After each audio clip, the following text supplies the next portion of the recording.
نبی پاک صلی اللہ تعالیٰ علیہ وسلم کی سیرت طیبہ کی کچھ گوشے آپ کے سامنے رکھنا چاہے گا، اس لیے کہ اللہ نے قرآن میں فرمایا اپنے نبی پاک صلی اللہ تعالیٰ علیہ وسلم کی سیرت کے متعلق، لَقَدْ كَانَ لَكُمْ فِي رَسُولِ اللَّهِ أُسْوَةٌ حَسَنَةٌ، بے شک تمہارے لیے رسول اللہ کی زندگی سب سے بہترین نمونہ ہے۔ کسی اور کی زندگی کے متعلق تو ہمیں نہیں معلوم، لیکن رسول اللہ کی زندگی پوری کائنات کے لیے آئیڈیل ہے، اور اگر ان کا ہی امتی، ان کا ہی کلمہ پڑھنے والا اگر ان کی سیرت سے واقف نہیں ہوا تو ظاہر سی بات ہے وہ قدم قدم پر ٹھوکریں ضرور کھائے گا، ہر جگہ اسے اپنی زندگی گزارنے کے طور طریقے ڈھونڈنے پڑیں گے۔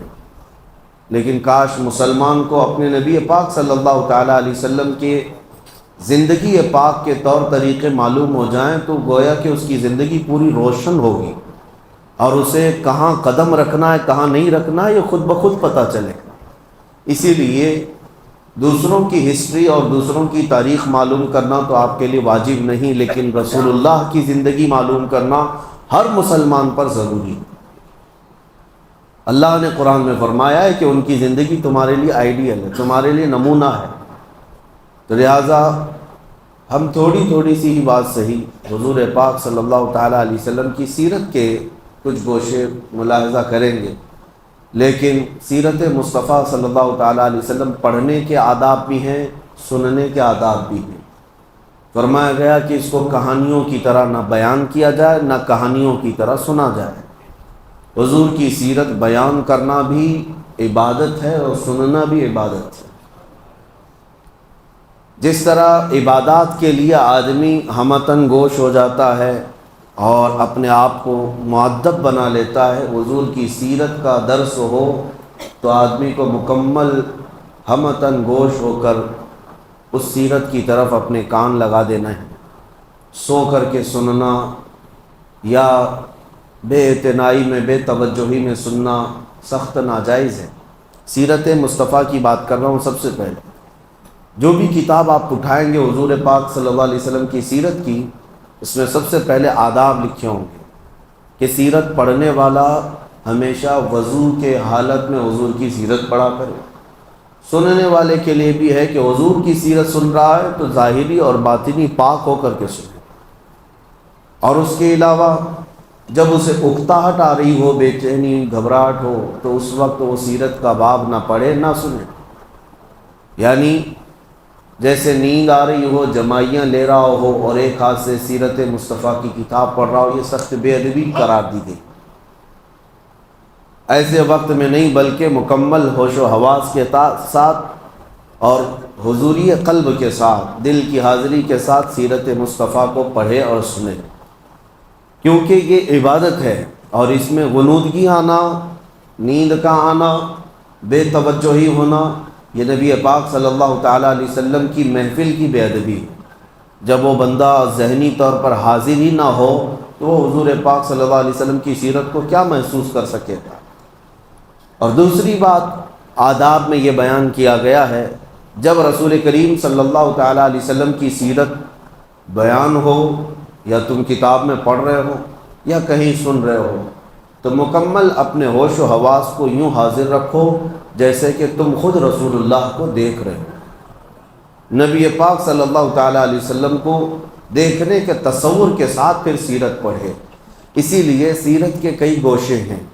سیرت جو ہے کس کو کہا جاتا ہے؟ زندگی کے پورے طور طریقے جو بھی ہیں ان سب کے مجموعے کا نام سیرت ہے۔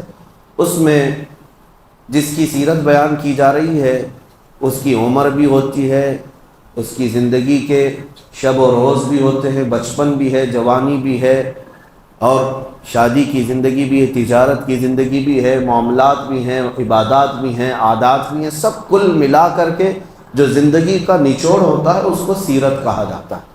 تو ہم نبی پاک صلی اللہ علیہ وسلم کی سیرت کو کئی گوشوں میں تقسیم کرتے ہیں۔ سب سے پہلے نبی پاک صلی اللہ تعالیٰ علیہ وسلم کی پیدا ہونے سے پہلے کے حالات کیا تھے یہ بھی جاننا ضروری ہے۔ کس علاقے میں آپ کی پیدائش ہوئی یہ بھی جاننا ضروری ہے۔ اس کا لوکیشن کس لیے چنا گیا یہ بھی جاننا ضروری ہے، کیونکہ نبی پاک صلی اللہ تعالیٰ علیہ وسلم رحمت للعالمین بن کر آ رہے ہیں پوری کائنات کے لیے، تو آپ کو کہاں پیدا کیا گیا، کس زمین پر آپ کو مبعوث کیا گیا، اور وہاں کے حالات کیا تھے، سیاسی حالات کیا تھے، اخلاقی حالات کیا تھے، یہ سب پہلے سے ذہن میں رہنا بہت ضروری ہے، کیونکہ اس کے بعد ان کے کاموں پر آپ کو احساس ہوگا کہ نبی پاک صلی اللہ علیہ وسلم ایسے علاقے میں پیدا ہوئے، ایسے حالات میں پیدا ہوئے، تو آپ نے کیا کیا ان حالات کا مقابلہ کرنے کے لیے تجاویز اختیار فرمائی، یہ آپ کو اچھے طریقے سے احساس ہو سکے گا۔ سب سے پہلی چیز، پوری دنیا کا ایک لوکیشن ایسا ہے مکہ مکرمہ، جس کو سینٹر کہا جاتا ہے کئی علاقوں کے اعتبار سے، مرکزی حیثیت حاصل ہے مکہ مکرمہ کو، اور سخت سنگلاخ زمین، پتھریلی سرزمین ہے، آس پاس سارے علاقے پتھریلے ہیں، اور یوں سمجھ لیں کہ کوئی وہاں پر آب و گیاہ نہیں، سبزے نہیں، اور کھیتی باڑیوں کا رواج نہیں، ایسی ایک سخت زمین ہے، لیکن لوکیشن کے اعتبار سے ایک ایسی سینٹرل زمین کہ اس زمانے میں بھی پوری دنیا بھر سے لوگ تجارت کی غرض سے بھی، عبادت کی غرض سے بھی مکہ مکرمہ ضرور آتے تھے۔ آدم علیہ السلام سے یہ طریقہ چل رہا ہے، جتنے نبی آئے ان کی امتیں وہ سب مکہ پہنچتی رہیں، حج کعبہ کے لیے یا خانہ کعبہ کے طواف کے لیے آتے رہیں، تو گویا کہ خانہ کعبہ جہاں تھا مکہ مکرمہ ایک ایسا سینٹر پوائنٹ تھا جہاں پوری دنیا کے لوگ کسی نہ کسی بہانے پہنچ جایا کرتے۔ پہلے کی امتوں کی بات بھی کر رہا ہوں، چاہے وہ یہودی ہوں، چاہے وہ عیسائی ہوں، ان کے دور میں بھی خانہ کعبہ کا حج رہا ہے، کسی نہ کسی صورت مکہ مکرمہ پہنچتے ہیں۔ تو ایک ایسے سینٹر پوائنٹ کو چنا گیا نبی پاک صلی اللہ تعالیٰ علیہ وسلم کی پیدائش کے لیے کہ رحمت للعالمین کو ایسے جگہ اللہ نے پیدا کیا جو پوری دنیا میں آنے والوں کا ایک مرکز تھا، تاکہ اس مرکز سے میرے آقا کی رحمت پوری کائنات میں پھیل سکے، اور ایسی جگہ جو چیلنجز بھری ہوئی ہے، زمین بھی سخت اور لوگوں کے دل بھی سخت، پتھریلی زمین جیسی تھی ویسی لوگوں کے دل بھی سخت تھے، ایسی جگہ پر حضور پاک صلی اللہ تعالیٰ علیہ وسلم کو پیدا کیا گیا، لیکن آپ نے اپنے اخلاق کریمانہ سے مکہ کی سرزمین کو بھی نرم فرمایا اور لوگوں کے دلوں کو بھی نرم فرمایا۔ 40 سالہ میرے آقا کی زندگی شاہد ہے کہ مکہ والوں کے دل جیت لیے۔ ایک بھی مکہ میں ایسا شخص نہیں تھا جو رسول کریم صلی اللہ علیہ وسلم کی طرف انگلی اٹھا کر کہتا کہ ان کے اخلاق میں یہ کمی ہے، ایک بھی شخص نہیں تھا۔ زمانے جاہلیت میں بھی میرے آقا کو امین اور صادق کے نام سے پکارا جاتا ہے، لوگ اپنی امانتیں لا کر رکھتے۔ حضور پاک صلی اللہ علیہ وسلم پر سب کا اتفاق تھا کہ انہوں نے مذاق میں بھی زندگی میں کبھی آج تک جھوٹ نہیں کہا، تو اپنے اخلاق کریمانہ سے ان پتھر دلوں کو نبی پاک صلی اللہ علیہ وسلم نے نرم فرمایا۔ سیاسی حالات کیسے تھے اس زمانے میں؟ عربوں کے درمیان کوئی حکمرانی نہیں تھی، چھوٹے چھوٹے علاقے جہاں جہاں جس کی سرداری تھی وہ علاقے کو قبضہ کر کے حکومت کرتا، اور ایک طرف پرشین ایمپائر جس کو فارس کہا جاتا تھا اس وقت، آج کا وہ ایران ہے، وہاں ایک حکومت جاری تھی کسرا کی، اور ایک طرف رومن ایمپائر جس کو آج روم کہیں، یونان کہیں، اور اس زمانے میں وہاں کا جو بادشاہ ہوتا اس کو قیصر کہا جاتا۔ یہ دو سپر پاور طاقتیں تھیں جو پوری دنیا قبضہ کرنے کے لیے آپس میں لڑتی بھی رہتی تھیں، اور عرب لوگ کس کے حمایتی تھے؟ آدھے رومن ایمپائر کے اور آدھے پرشین ایمپائر کے، یعنی کچھ کسرا کی حکومت کو مانتے اور کچھ قیصر کی حکومت کو مانتے۔ دونوں میں فرق یہ تھا، قیصر جو ہے وہ رومن ایمپائر جس کو میں کہہ رہا ہوں یہ عیسائی تھے، ان کے ہاں غلبہ عیسائیوں کا تھا، اور جو پرشین ایمپائر تھے یہ آگ کے پجاری تھے، نہ یہ عیسائی تھے نہ یہودی تھے، یہ اہل کتاب میں سے نہیں تھے، یہ آگ کے پجاری تھے، مشرکین کی جماعت تھی۔ تو ایک کھڑے مشرک اور ایک جو ہے اہل کتاب عیسائیوں کی، دو بڑی طاقتیں دنیا میں اس وقت حکومت کر رہی تھیں۔ تو عرب کے جو اکثر لوگ تھے وہ کسرا کی طرف جھکے ہوئے تھے، کیونکہ ان کے بھی ہاں بتوں کا رواج زیادہ تھا، یہ بھی اہل کتاب میں سے نہیں تھے، اور یہ کسریٰ کی طرف زیادہ جھکے ہوئے تھے۔ اب نبی پاک صلی اللہ تعالیٰ علیہ وسلم کی ولادت کے بعد یہ سیاسی حالات میں بتا رہا ہوں، اور بھی کئی حالات تجارت کے کیسے تھے۔ مکہ ایک سینٹر پوائنٹ تھا لوگوں کی تجارت کا بھی، اور لوگ ہر سال حج کے موسم میں ہر جگہ سے وہاں پر جمع بھی ہوتے تھے، اپنے اپنے لوگ وہاں پر پریزنٹیشن رکھا کرتے تھے اپنی بنائی ہوئی چیزوں کو لا کر کے۔ ایام حج میں، موسم حج میں لوگ اپنے اپنے مال بھی بیچ لیتے تھے، ایک دوسرے کا تعارف بھی ہوتا تھا۔ اس زمانے میں نبی پاک صلی اللہ تعالیٰ علیہ وسلم کو ہر جگہ سے لوگ آ کر کے دیکھتے اور متاثر ہوئے بغیر کوئی نہیں جاتا تھا۔ یہ اس زمانے کے حالات میں نے آپ کو بتائے۔ اور پھر نشانیاں یہ بھی جاننا ضروری ہے سیرت سے پہلے کہ اچانک حضور صلی اللہ تعالیٰ علیہ وسلم مکہ میں ظاہر نہیں ہو گئے، بلکہ حضور کے ظاہر ہونے سے پہلے پوری کائنات میں عجیب و غریب نشانیاں بھی پیدا کی گئی۔ اہل عرب بھی جانتے ہیں، اور یہ تاریخ کا حصہ ہے اور یہ سیرت کا حصہ ہے کہ جس سال نبی پاک صلی اللہ علیہ وسلم کی پیدائش ہوئی، اب میں خصوصیات گنا رہا ہوں، آج پہلا دن ہے سیرت کا، اس کے بعد انشاءاللہ باضابطہ ہم سیرت کا درس کریں گے۔ آج صرف میں روشنی ڈال رہا ہوں سیرت ہے کیا۔ حضور کی پیدائش کے سال پورے مکہ میں جتنے بھی عورتوں کے بچے ہوئے سب لڑکے پیدا ہوئے، ایک بھی لڑکی نہیں پیدا ہوئی مکہ مکرمہ۔ اس سال کی خصوصیت تھی عرب کی سرزمین، جیسے کہ میں نے کہا مکہ سنگلاخ زمین ہے، پتھریلی سرزمین ہے۔ پہلی مرتبہ ایسا ہوا جس سال میرے آقا کی ولادت ہوئی، کثرت سے بارش ہوئی اور پتھریلی زمین میں گھاس اور سبزے بھی اگے۔ اس سرزمین پر سبزوں کا اگ جانا یہ معمولی بات نہیں، وہ ایسی ہے جیسے کسی کی ہتھیلی میں کوئی پودا نکل آنا۔ ہتھیلی میں پودا نکلنے کے برابر عربوں کے لیے بہت ہی حیرت کی بات تھی کہ عرب کی سرزمین پر سبزے اگ گئے۔ مکہ مکرمہ میں بارش بھی ہوئی، سبزہ بھی اگا۔ یہ حضور پاک صلی اللہ علیہ وسلم کی ولادت کا سال، یہی وہ سال ہے جب ابرہہ بادشاہ ہاتھیوں کی فوج لے کر کے خانہ کعبہ ڈھانے آیا تھا، ختم کرنے آیا تھا۔ اللہ رب العزت نے ابابیل چڑیوں کی فوج کو بھیجا اور پوری فوج کو ہلاک کر دیا۔ وہ چھوٹی چھوٹی سی چڑیاں آئیں اور اپنی چونچ میں، اپنے پیروں میں ایک ایک کنکریاں لے کر آئیں، اوپر سے گرا دیتی تھی اور ہاتھیوں کے پیٹ پھٹ کر کے آگ لگ جاتی تھی، اور پوری فوج کو کیسے کیا؟ کعصف مأکول، اللہ فرماتا ہے ایسے کر دیا گیا جیسے چھلی ہوئی مرغی ہوتی ہے۔ پوری فوج جو ہلاک ہوئی، عام الفیل اس کو کہا گیا۔ یہ حضور پاک کی ولادت کا ہی سال تھا۔ نبی پاک صلی اللہ تعالیٰ علیہ وسلم کی پیدائش کے وقت جو خصوصیات ہوئی۔ پھر ایک عجیب و غریب چیز عربوں نے دیکھا کہ ایک جنگل سے بھیڑیے کو، ایک جانور کو باہر شہر کی طرف آتے ہوئے لوگوں نے دیکھا۔ چونکہ یہ درندے جانور عام طور پر شہروں میں نہیں آتے، جنگل کے درندے جنگل میں رہتے ہیں۔ شہر کی طرف آیا اور جب لوگ اس کی طرف متوجہ ہوئے تو فصیح عربی زبان میں بات کرنے لگا اور لوگوں سے کہنے لگا کہ اے لوگوں، کیا تمہیں خبر ہے کہ اس سرزمین پر اللہ کا ایک آخری رسول آنے والا ہے؟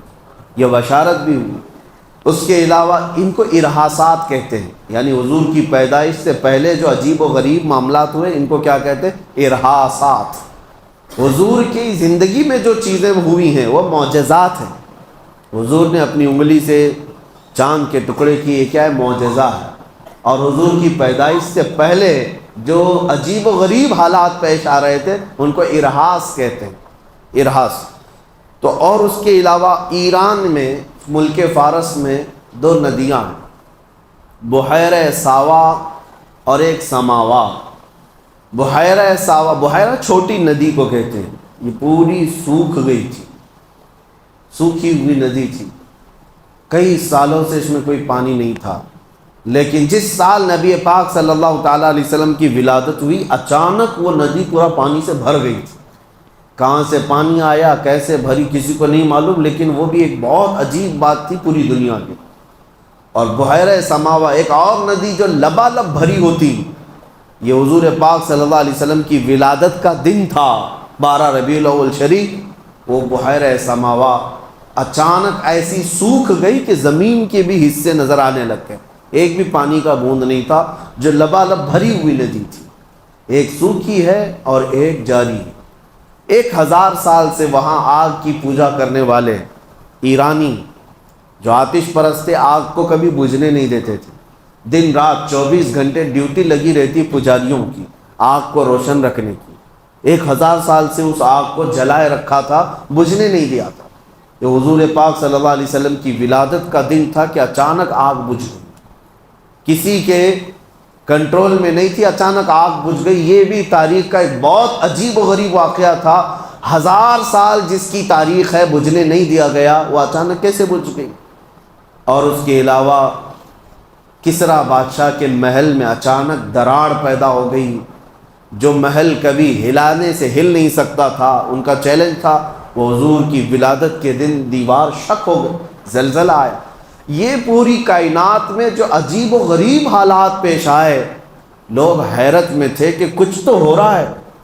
آج جیسے لوگ یہ کہتے ہیں گلوبل وارمنگ یا انوائرمنٹ کی چینجنگ، یہ جو اچانک موسم بدل رہے ہیں، اس پر لوگ آج تعجب میں ہیں، جبکہ لوگوں کو ابھی پتہ نہیں چل رہا ہے۔ لوگ کہاں سمجھ رہے ہیں کہ یعنی موسم بدل رہا ہے۔ دھیرے دھیرے احساس کسی کو ہوتا ہے کہ تھوڑی سی گرمی زیادہ ہو گئی، لیکن اس زمانے میں اچانک پورے حالات کا چینج ہونا یہ معمولی بات نہیں۔ کئی ایسی چیزیں جو اچانک بدلی، تو ان حالات کو دیکھ کر کے جوتشوں سے، نجومیوں سے بادشاہوں نے بلا کر کے پوچھا کہ یہ ہو کیا رہا ہے، یہ سب حالات کیا ہیں؟ تب سارے نجومیوں نے بالاتفاق یہ کہا تھا، جس کو امام زمن رحمۃ اللہ علیہ نے اپنے اشعار میں بیان کیا ہے، آئی نئی حکومت سکہ نیا چلے گا، آئی نئی حکومت سکہ نیا چلے گا، عالم میں رنگ بدلا صبح شب ولادت۔ حضور پاک صلی اللہ تعالیٰ علیہ وسلم کی ولادت کی خبر اس وقت کے نجومیوں نے اپنے حساب سے دے دیا تھا، جو ستارہ دیکھ کر کے خبریں دیتے تھے۔ انہوں نے پہچان لیا کہ یہ جو انقلاب آ رہا ہے یہ معمولی چیز نہیں ہے، ایک ایسا بچہ پیدا ہو رہا ہے جو تمہاری سلطنتوں کے زوال کا سبب ہوگا، اور اس کا پیغام پوری دنیا میں پہنچے گا اور پھیلے گا۔ حضور نے ابھی اپنی نبوت کا اعلان نہیں کیا، اس سے پہلے ہی نجومیوں نے یہ خبر عام کر دی تھی۔ تو یہ حضور کی ولادت سے پہلے کے حالات ہیں۔ پھر میرے آقا صلی اللہ علیہ وسلم پیدا ہوئے مکہ مکرمہ میں، آپ کا بچپن، آپ کی جوانی پاک، آپ کی تجارت، آپ کی عبادت، آپ کے عادات، آپ کے معاملات، اور اخیر زندگی پاک میں آپ کے غزوات، یہاں تک ہم تھوڑا تھوڑا سا روزانہ بیان کرتے ہیں۔ جتنا بیان کیا جائے اس کو اپنے ذہن میں محفوظ رکھیں کہ میرے آقا صلی اللہ علیہ وسلم کی ولادت بھی عام بچوں کی طرح نہیں ہے، وہ کائنات میں سب سے اعلیٰ تھے، تو پیدائش بھی آپ کی سب سے اعلیٰ تھی۔ وہ سب سے اعلیٰ گھر میں پیدا ہوئے، سب سے اعلیٰ طریقے سے پیدا ہوئے۔ اللہ کریم میرے آقا صلی اللہ علیہ وسلم کی سیرت پڑھنے، سمجھنے اور اس پر عمل کرنے کی توفیق عطا فرمائے۔ اور اس تاریخ کو جب میچ کرتے ہیں 571 سن عیسوی میں اپریل کے مہینے میں 20 تاریخ کو کون سا دن تھا، تو ٹیلی کرنے کے بعد جو چیز ملتی ہے وہ پیر کا دن تو آتا ہے۔ تو بعض روایات میں 8 ربیع الاول میچ ہو رہی ہے، بعض روایات میں 12 ربیع الاول۔ تو بہرحال جو بھی ہو، لیکن ربیع الاول شریف کا مہینہ اس بات کا سب کا اتفاق ہے کہ ربیع الاول شریف کا مہینہ حضور پاک صلی اللہ علیہ وسلم کی ولادت کا مہینہ ہے۔ اور پوری دنیا بھر میں جو عقیدت کے اعتبار سے ہم حضور کی ولادت کا دن مناتے ہیں وہ 12 ربیع الاول شریف ہے۔ اسی طرح آپ سمجھ لیں شب قدر، ابھی آپ سے پوچھیں تو کب ہے؟ سارے مسلمان ساری مسجدوں میں شب قدر کب مناتے ہیں؟ 27 رمضان۔ لیکن کیا یہ ایگزیکٹ ہے؟ حضور پاک صلی اللہ علیہ وسلم نے فرمایا آخری عشرے کی طاق راتوں میں کوئی ایک رات ہوگی، 21، 23، 25، 27، 29، لیکن ہم نے 27 کو مضبوطی سے پکڑ رکھا ہے۔ کیوں؟ جمہور علماء نے کئی دلائل سے ثابت یہ کیا ہے کہ 27 ہی کو شب قدر ہو سکتی ہے، لیلۃ القدر کی، ان کا غالب گمان ہے، اور اکثر علماء کا اس بات پر اتفاق ہے۔ اور رب ذوالجلال کی سنت ہے کہ مومنین جس بات کو اچھا سمجھتے ہیں وہ اللہ کے نزدیک بھی اچھا ہوتا ہے۔ کثرت سے ایمان والے جس بات کو اچھا سمجھتے ہیں وہ اللہ کے نزدیک بھی اچھا ہوتا ہے۔ اب 12 ربیع الاول شریف کا معاملہ یہی ہے، بعض لوگ جیسے ہی میلاد کا مہینہ آئے گا ربیع الاول کا، بہت سارے لوگ دلائل پوچھتے رہتے ہیں، میاں تاریخ تو 8 کی ہے، آپ 12 کو کر رہے ہیں، حضور کی ولادت ہی کرنا ہے تو پھر 8 کا ہے، 12 کا اختلافات ہے، لہٰذا تم کیوں کر رہے ہو اس طرح؟ ان کا مسئلہ 8 اور ربیع الاول کا نہیں ہے، ان کا مسئلہ صرف یہی ہے، سوائے ابلیس کے جہاں میں سبھی تو خوشیاں مناتے ہیں، ان کا مسئلہ صرف یہ ہے کہ منانا ہی نہیں ہے۔ آپ ان دلیل پوچھنے والوں سے صرف اتنا کہیں کہ ٹھیک ہے میاں ہم 12 کو کر رہے ہیں، آپ 8 کو کر لیں، دونوں قول پر جمع ہو جائے۔ نہیں، انہیں نہ 8 پہ کرنا ہے نہ 12 پہ کرنا ہے، محض اختلاف اور انتشار لوگوں کے ذہن میں سپریڈ کرنا ہے۔ بہرحال آپ کو ایک تاریخی روایت میں نے آپ سامنے رکھی، نبی پاک صلی اللہ علیہ وسلم کی ولادت پاک ربیع الاول شریف کے مہینے میں ہوئی، اور جمہور علماء یعنی اکثر امت کا اس بات پر اتفاق ہے کہ وہ 12 ربیع الاول شریف اور پیر کا دن تھا۔ اب آگے آئیں ولادت کے مختصر حالات۔ حضور پاک صلی اللہ تعالیٰ علیہ وسلم کی والدہ ماجدہ سیدہ بی بی آمنہ رضی اللہ تعالیٰ عنہا نے خود جو روایتیں بیان کی، ظاہر سی بات ہے ماں نے جو کہا ہو اپنے بچے کی ولادت کے لیے وہ سب سے معتبر قول ہے، سب سے مستند قول ہے۔ انہوں نے خود فرمایا کہ رجب کے مہینے میں حمل قرار پایا تھا، جمعہ کا دن تھا، نبی پاک صلی اللہ تعالیٰ علیہ وسلم کے حمل کو رجب کے مہینے میں قرار پایا، جمعہ کا دن تھا۔ یہ حضرت آمنہ رضی اللہ تعالیٰ عنہا کی روایات ہے، اور فرماتی ہیں حمل کے قرار پانے کے بعد کبھی بھی حضرت بی بی آمنہ فرماتی ہیں مجھے حمل کے جو درد ہوتے ہیں کبھی نہیں ہوئے، جو عام عورتوں کو ہوتے ہیں کہ کبھی پیر بوجھل ہو گئے، سر چکرانے لگ گیا، جسم بھاری ہونے لگ گیا، اس طرح کی کوئی تکلیف حضرت آمنہ فرماتی ہیں 9 مہینوں میں کبھی نہیں ہوئی۔ اور پلس اس پر مزید یہ کہ ہر مہینے حضرت بی بی آمنہ کہتی ہیں خواب میں کوئی نہ کوئی نبی آتے اور مجھے بشارت دے کر جاتے۔ کبھی حضرت موسیٰ علیہ السلام تشریف لائے، کبھی ابراہیم علیہ السلام تشریف لائے، اور پھر یہاں تک کہ سفر کا مہینہ ہوا تو جبرائیل امین علیہ السلام کی آوازیں انہوں نے سنی کہ کہہ رہے تھے کہ اے فرشتوں صف بستہ کھڑے ہو جاؤ، اللہ کا محبوب آنے والا ہے۔ حضرت بی بی آمنہ فرماتی ربیع الاول شریف کا مہینہ ہوا تو میرے گھر پر ہمیشہ کچھ گنگنانے کی آوازیں آتی، یہ وہ حوران جنت تھیں جو حضور پاک صلی اللہ علیہ وسلم کی آمد پر خوشیاں منا رہی تھیں۔ اور پھر حضرت بی بی آمنہ رضی اللہ تعالیٰ عنہ فرماتی ہیں ولادت کا دن تھا، یعنی 12 ربیع الاول شریف، اس سے ایک دن پہلے وہ کہتی ہیں اچانک میری پیشانی میں ایک درد سا ہوا، یعنی ایک جھٹکا سا ہوا، اور پھر ایک نور ظاہر ہوا، ایک روشنی نکلی، اور وہ روشنی اتنی تیز آگے بڑھتی گئی۔ حضرت آمنہ فرماتی میں مکہ میں بیٹھ کر کے ملک شام کے محلات دیکھ رہی تھی، عراق میں شہر بصرہ کو میں دیکھ رہی تھی۔ مکہ سے ملک شام اور بصرہ کوئی 100-200 کلومیٹر بھی نہیں، ہزاروں کلومیٹر دور ہے، اور حضرت آمنہ فرماتی ہے میں وہاں تک کے حالات کو اپنی آنکھوں سے مکہ میں بیٹھ کر دیکھ رہی تھی۔ تو حضور پاک صلی اللہ علیہ وسلم کی ولادت یہ عام ولادت نہیں تھی۔ اور پھر فرماتی ہیں کہ جب رات کا وقت گزرا اور صبح صادق سے پہلے میرے گھر میں 3 عورتیں آئیں اچانک۔ میں گھبرائی کہ مکہ کا محلہ اس وقت سنسان تھا، میرے گھر میں 3 عورتیں آئیں۔ میں نے ان سے پوچھا کہ آپ کون ہو؟ تو ان میں سے ایک خاتون نے کہا میں بی بی آسیہ ہوں، اور ایک نے کہا میں بی بی مریم ہوں، اور ایک نے کہا میں حوا ہوں۔ یہ 3 مقدس مائیں پوری کائنات کی جو سب سے زیادہ پاکیزہ خواتین میں شمار کی جاتی ہیں، اور وہ بشارت دیتی ہوئی آئیں کہ ہم تمہارے بیٹے کی دایا بن کر کے آئیں۔ پھر نبی پاک صلی اللہ تعالیٰ علیہ وسلم کی ولادت پاک ہوئی۔ حضرت بی بی آمنہ فرماتی ہیں اچانک کمرے میں ایک تیز روشنی بجلی جیسی چمکی، اور پھر حضور پاک صلی اللہ تعالیٰ علیہ وسلم ظاہر ہوئے، اور اس حالت میں ظاہر ہوئے کہ غسل دیے ہوئے تھے۔ کوئی دنیا میں بچہ اس طرح نہیں آتا، لیکن حضور پاک صلی اللہ علیہ وسلم غسل دیے ہوئے تھے، اور کسی نے حضور پاک کے جسم کو نہیں دیکھا۔ حضرت بی بی آمنہ فرماتی ہیں وہ سجدے کے عالم میں تھے، سجدے کے عالم میں تھے، اور تیز خوشبو پورے کمرے میں مہک رہی تھی۔ اور اس کے بعد حضرت بی بی آمنہ فرماتی ہیں میں نے اپنے بیٹے کے چہرے پر نظر ڈالی تو دیکھا سرما بھی لگایا ہوا اور عطر میں بھی معطر ہے۔ اور اچانک پھر 3 لوگ میرے گھر کے اندر داخل ہوئے۔ آتے ہی میں ان کو نہیں پہچانتی تھی، وہ 3 اللہ کے فرشتے تھے۔ انہوں نے حضور پاک صلی اللہ علیہ وسلم کو اٹھایا اور ایک بہت بڑی تشت، ایک بہت بڑی تھال وہ اپنے ساتھ لائے تھے۔ اس تشت پر، اس تھال پر حضور پاک صلی اللہ علیہ وسلم کو رکھا۔ ریشم کے کپڑے سے حضور پاک صلی اللہ تعالیٰ علیہ وسلم کو ملبوس کی، یعنی ایک نرم ملائم کپڑے سے حضور پاک صلی اللہ تعالیٰ علیہ وسلم کو ملبوس کیا، اور پھر جو ان کے ہاتھ میں تشت تھا اس سے پانی، اس سے نبی پاک صلی اللہ تعالیٰ علیہ وسلم پر انہوں نے پانی بہایا۔ پھر اچانک وہ غائب ہو گئے کمرے کے اندر۔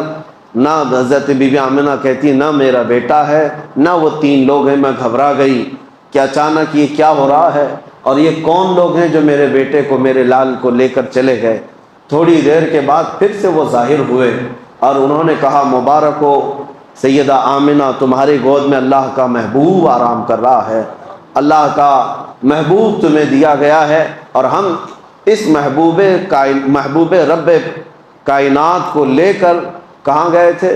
فرماتے اللہ کا حکم تھا کہ سارے عالموں کو حضور پاک صلی اللہ تعالیٰ علیہ وسلم کو لے جا کر دکھا دیا جائے اور سب جگہ اعلان کر دیا جائے کہ اب رب کا محبوب آیا ہے، جہاں جہاں رب کی خدائی ہوگی وہاں میرے محمد کی مصطفائی ہوگی۔ اعلان کرایا گیا اور ملائے اعلیٰ میں لے جایا گیا۔ جتنی کائنات کے حصے تھے نبی پاک صلی اللہ علیہ وسلم کو آنے واحد میں ملائکہ نے سیر کرائی اور واپس لا کر حضرت بی بی آمنہ کی گود میں رکھ دیا۔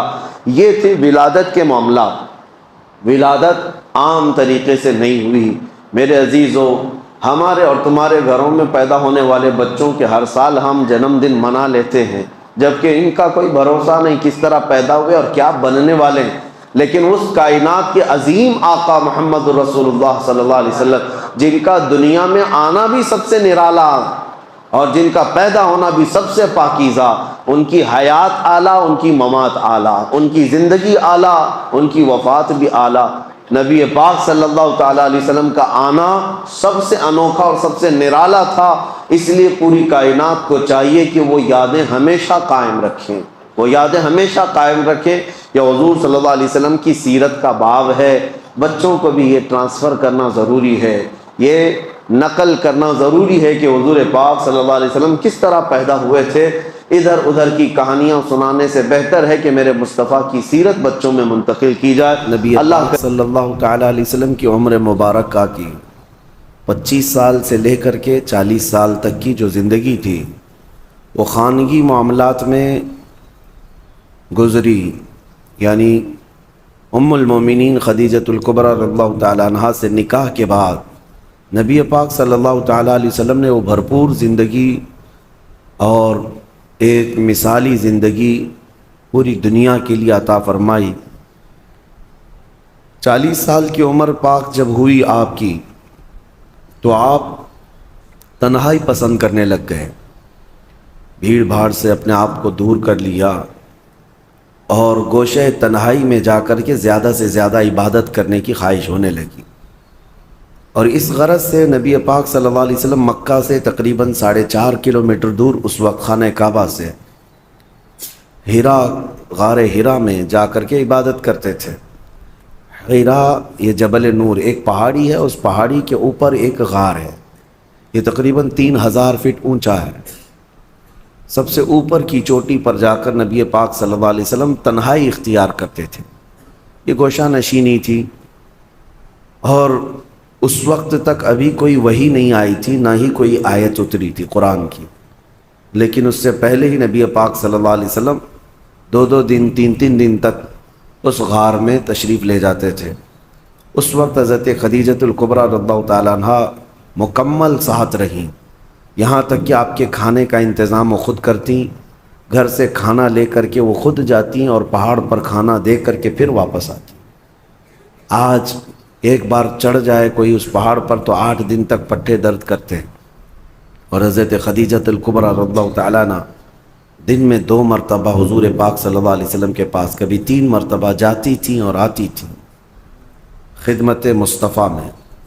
پھر یہ دن گزرتے رہے تو وہی ایک دن جب آپ کی عمر مبارک کا 40واں سال تھا، جبرائیل امین علیہ السلام آئے غار میں، اور وحی کے اترنے کے معاملات وہاں سے شروع ہوئے۔ جیسے کہ میں نے تفسیر کے پہلے دن بھی عرض کیا تھا کہ قرآن کی سب سے پہلی آیت کیسے نازل ہوئی۔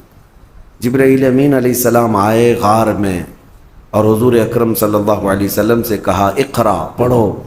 حضور نے فرمایا میں نہیں پڑھنے والا۔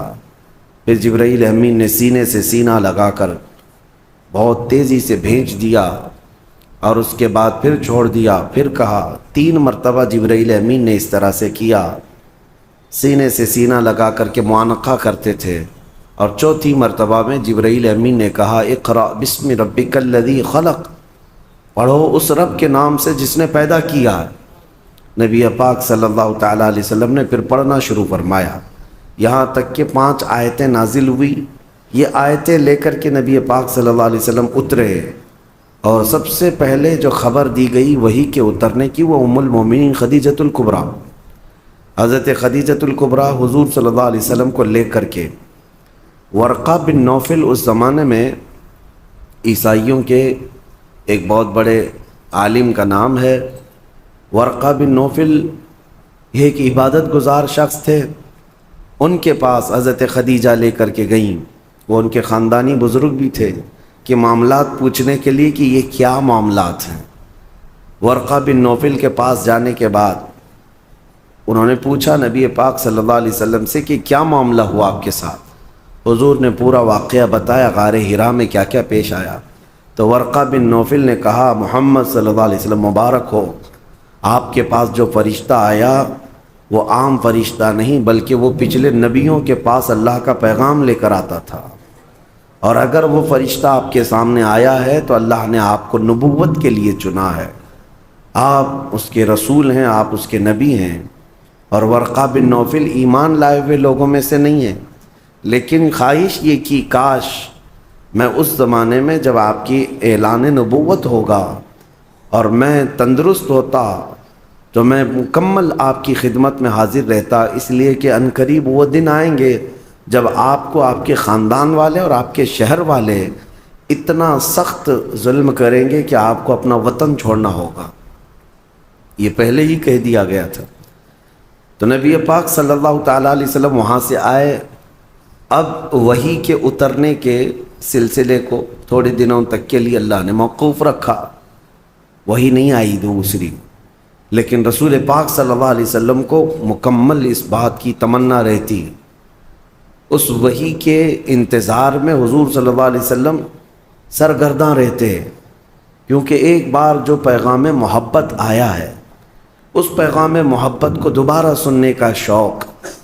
پھر ایک بار مکہ کے بازار سے گزر رہے تھے، کسی نے پکارا محمد محمد، نبی پاک صلی اللہ علیہ وسلم کا نام۔ حضور نے پلٹ کر کے اس آواز کی طرف دیکھا تو آسمان اور زمین کے بیچ میں وہی فرشتہ یعنی جبرائیل امین، وہ اتنی بڑی شکل میں کرسی پر براجمان ہے۔ نبی پاک صلی اللہ علیہ وسلم نے پہلی مرتبہ یہ منظر دیکھا جبرائیل کو اس حالت میں، تو اس کے بعد آسمان اور زمین پورا اس فرشتے سے بھر گیا ہے، جبرائیل امین سے۔ پھر نبی پاک صلی اللہ تعالیٰ علیہ وسلم گھر تشریف لائے، اور پھر اس وقت کہنے لگے زمیلونی زمیلونی، مجھے چادر اوڑھاؤ، سخت ٹھنڈی لگ رہی ہے۔ جسم کے اندر وحی کے اترنے کے جو آثار تھے وہ پوری باڈی شیک ہوتی تھی۔ اس کے بعد آپ گھر میں لیٹے تھے، اسی حالت میں جبرائیل امین نے 19 آیتیں لے کر کے حضور اللہ تعالیٰ کی طرف سے پہنچایا، یا ایھا المدثر قم فانذر وربک فکبر۔ یہ آیتیں تھیں، اللہ تعالیٰ نے اپنے نبی کو مدثر کہہ کر پکارا، اے مدثر اٹھو، قم فانذر، لوگوں کو اللہ کا خوف دلاؤ، وَرَبَّكَ فَكَبِّرْ، اور تمہارے رب کی تکبیر بلند کرو، اللہ اکبر کہو۔ پھر یہاں سے احکام شروع ہوئے۔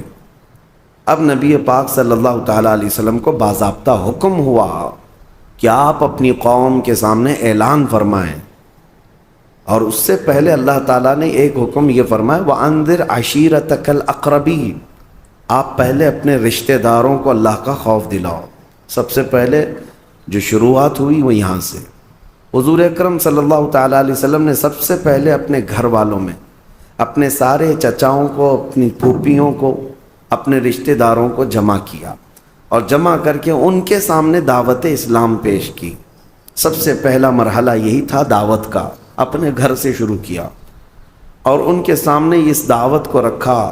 ان میں اکثر لوگوں نے انکار کر دیا، اکثر لوگوں نے انکار کر دیا، وہ اپنے پرانے ڈھنگ پر ہی قائم رہے، کسی نے التفات نہیں کیا، توجہ نہیں کی۔